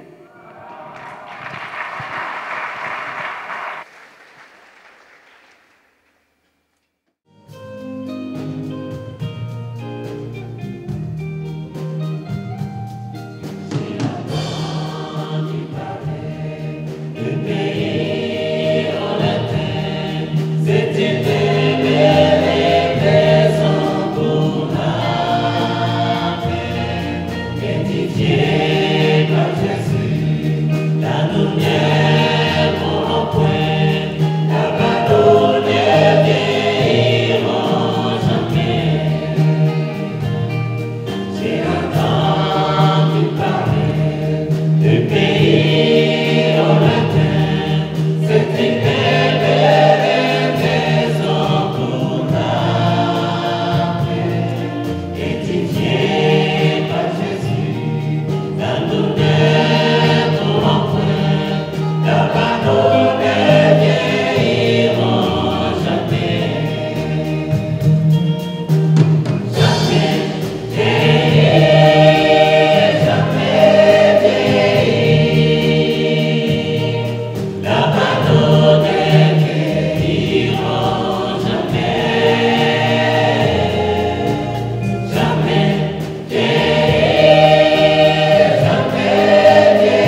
imbaraga mu mwuka no mu mubiri. Que Dieu le fortifie corporellement et spirituellement. Nizere ko tumuhaye intashyo azashyira bene data. Je pense que nous lui chargeons les salutations pour les frères et les sœurs. Kandi azagaruke hagati yacu. Qu'il vienne parmi nous. Karibu. Et tu es le bienvenu, notre frère. Amen. Amen. Nayo mpamvu bisaba kumva neza. Et c'est pourquoi il faut quand même bien comprendre. Niyo mpamvu ati uwo muntu nabariyo. Et il dit que quand ça sera cet homme-là, akabasha kwizera, et que cet homme-là puisse croire, il y croit Jésus-Christ comme son sauveur, azakizwa, il sera sauvé. Ariko impamvu tuvayo, mais notre raison de quitter là-bas, nuko bagarukira ko Yesu, c'est parce qu'ils ont des ermites en disant que Jésus-Christ, ils ne le croient pas tel qu'il est. Kuko niwe kwihishurira. Parce que c'est Jésus-Christ qui se révèle à toi. Mwumvishe ko kuva kwitangiriro kugera kwiherezo. Vous avez entendu depuis le commencement jusqu'à la fin. Nk'umwarimu nkuko yabidusezeranije. Comme le docteur, l'enseignant, comme il nous l'a promis. Yigishije Kristo. Il a enseigné Christ. None nawe wadufasha kuzamura ikiganza nawe ukitwa ukaba umugeni umwe muri twe. Alors toi aussi, tu n'as pas encore reçu le baptême, peux-tu lever ton bras pour que tu sois aussi l'épouse comme nous? Niba uhari Imana iguha umugisha. Si tu es là, que Dieu te bénisse. Mwamfasha gushimira Imana ko tubonye undi Vous mwene data. m'aidez pour le Messie le Seigneur puisque nous avons notre frère. Que Dieu te bénisse notre frère. Mushobora guhagurukaho muri. Vous pouvez vous mettre debout là où vous êtes. Imana ishimwe. Que Dieu soit loué. Ijambo ry'Imana riravuga ngo hahirwa uwumva. La parole de Dieu dit que heureux celui qui entend. Hahirwa n'usoma. Et celui qui rit. Heureux celui qui rit. Amagambo y'ubu buhanuzi. La parole de cette prophétie. Cya gisambo. Le brigand qui était là. Hein, ce brigand-là. Icyo yakoze ntabwo yasekereye Yesu. Celui qui a fait, ce n'est pas de se moquer à Jésus-Christ. None mwene data nawe mushiki wanjye. Et toi, ma sœur, mon frère. Nugera no mu ntege nke. Quand tu seras dans la faiblesse. Bagatangira kuvuga ngo kuri Yesu wawe. Et il commence à dire pour sur votre Jésus. Uzamubwire ngo ceceka. Tu lui diras tais-toi. Njyewe ndi umunyantege nke. Moi je suis faible. Ariko Yesu ni umunyembaraga. Mais Jésus-Christ est fort. Imana ishimwe kandi himbazwe. Que Dieu soit glorifié et honoré. N'izina ry'umwami wacu Yesu Kristo. Au nom de notre Seigneur Jésus-Christ. Amen. Amen. Le serviteur de Dieu va prier pour ces gens-là qui sont prêts pour être baptisés.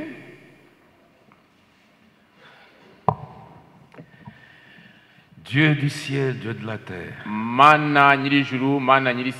nous te bénissons, nous te glorifions. Parce que tu es Dieu et il n'y en a point d'autre. Avant toi, il n'avait jamais été formé de Dieu. Et après toi, il n'y en aura point.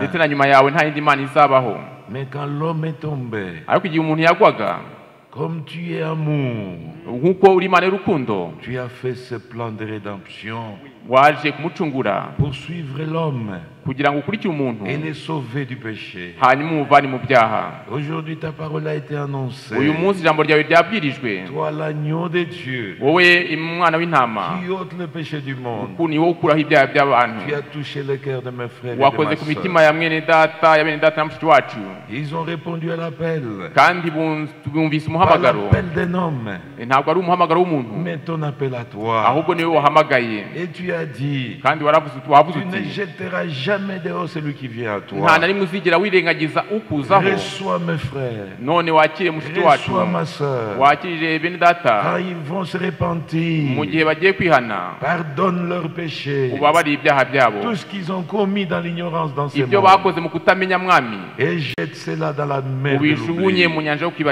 Et quand ils seront baptisés d'eau, que toi du ciel, tu puisses penser à ta promesse, le Saint-Esprit pour qu'il soit compté parmi ton épouse. ubabatize mwuka wera kugira ngo babarirwe mu mugeni wawe. Merci Seigneur, urakoze mwami parce que tu sauves encore aujourd'hui. ukura cyacungura cyakiza n'uyu munsi. Tu guéris encore aujourd'hui. ndetse uracyakiza n'uyu munsi. Maintenant que les frères et les sœurs ont pris la décision none mushiki wacu na bene data bafashe de te icyemezo suivre, bashaka gukurikira, le diable ne pourra jamais être content. umwanzi ntabwo ashobora kubyishimira. Il va dresser beaucoup d'embûches, azazana ibigeragezo byinshi, mais toi tiens-le par ta main ariko wowe uzafata ukuboko pour le conduire sur ce chemin, kugira ngo ayobore muri ino nzira, dans cette nouvelle vie, muri ubu buzima bushyashya la vie batangiye, de la foi, ubugingo bwo kwizera, pour glorifier le nom de Jésus. kugira ngo bahimbaze izina rya Yesu Kristo. Dans le nom de Jésus-Christ. Ni mu izina rya Yesu Kristo. Amen. Amen. Imana ishimwe kandi himbazwe. Que Dieu soit glorifié et loué. Amen. Amen. Tu arasatira umusozo. Nous sommes presque à la fin de notre réunion d'aujourd'hui. Turibuka yuko abafite twongeye gushima izina ryawe, tugushimira Nyagasani kubwo kutugirira neza. Amen. Itorero ryawe Nyagasani iteka tuzahora tugushima. Turi hano Nyagasani kubw'ubuntu watugiriye. Turi hano kubw'ineza uhora utugirira. Amen. Turagushimira Nyagasani kubw'ijambo ryawe ry'iki gitondo. Tukagushimira Nyagasani uko wadukoreye. N'ukuri mwami icyubahiro n'ishimwe bikomeza kuri byawe. Amen. Tuzi neza yuko mu gihe turi hano tuba Nyagasani turinzwe mu buryo bukomeye. Kandi Nyagasani tuba turi mu migambi yawe. N'ukuri. Iyo migambi kandi nibwo bugingo bw'iteka. Nta kindi kiduteranya. Tuzi neza Nyagasani yuko duterana koko mu izina ryawe. Iryo zina Nyagasani akaba ari ryo mu gihe gikwiriye rizatuma ugaruka nk'uko tumaze kumva Nyagasani ukagaruka nk'umuntu. Nk'uko Nyagasani wibwiriye Nyagasani abigishwa bawe. Igihe wazamukaga uti uko bakubonye uzamuka niko bazakubona ugaruka. Amen. Ibyo byiringiro nibyo dufite nk'iri torero. Kandi ushimwe ku byakorewe hano byose. Amen. Ushimwe ku bw'umukozi Nyagasani wakoresheje. Amen. Tumusabiye umugisha mu buryo bwose. N'ukuri. Wahavoma azahora havoma. Amen. Kandi mu gihe azitegura kugenda asanga umuryango uzakomeze kumubera Imana nawe akomeze kukubera umugaragu. Amen. Kandi uha umugisha Nyagasani wayoboye gahunda. Ukomeze nawe kumuha imbaraga zo kuyobora itorero. Amen. Kandi wawuteze amatwi wese akomeze Nyagasani kubahisha umwami nk'umukiza. Amen. Iri jambo Nyagasani ntitukarisiga aha, ahubwo aho tugenda hose utubera Imana natwe dukomeze kukubera ubwoko. Amen. Tujye rero kugenda tujye kujya n'ahatandukanye, ndetse hari n'indi mirimo Nyagasani ikomeje Nyagasani mu itorero. Ukomeze Nyagasani kutuba hafi, ukomeze kwiyubahisha muri iyo mirimo, ukomeze kwiyubahisha Nyagasani mu ngendo bene data n'abashiki bacu bagiye gukora, aho bagira Nyagasani hose ukomeze kubabera Imana, ubwiza bwawe bukomeze kubabaho mu izina ry'umwami wacu Yesu Kristo. Amen. Amen. Umugisha. Que Dieu vous bénisse. Mwene data twamuhaye intashyo. Nous avons chargé les salutations aux frères. Pasteur Numbi. Premièrement au pasteur Numbi. Ariko mureke tumuhe intashyo z'umwihariko. Mais en particulier laissez lui donner quand même des salutations. Mureke tumuhe intashyo. Permettez-moi qu'on lui charge des salutations, particulièrement les salutations pour le frère Kazadi et pour toute l'église. Et en particulier aussi qui apporte nos salutations pour le frère pasteur Mwamba et pour toute son église. Qu'on lui charge encore les salutations pour le pasteur Kimé et pour toute l'église. Pouvez-vous m'aider à montrer cela avec vos mains? Amen. Amen. Et que la paix du Seigneur vous accompagne. Oh,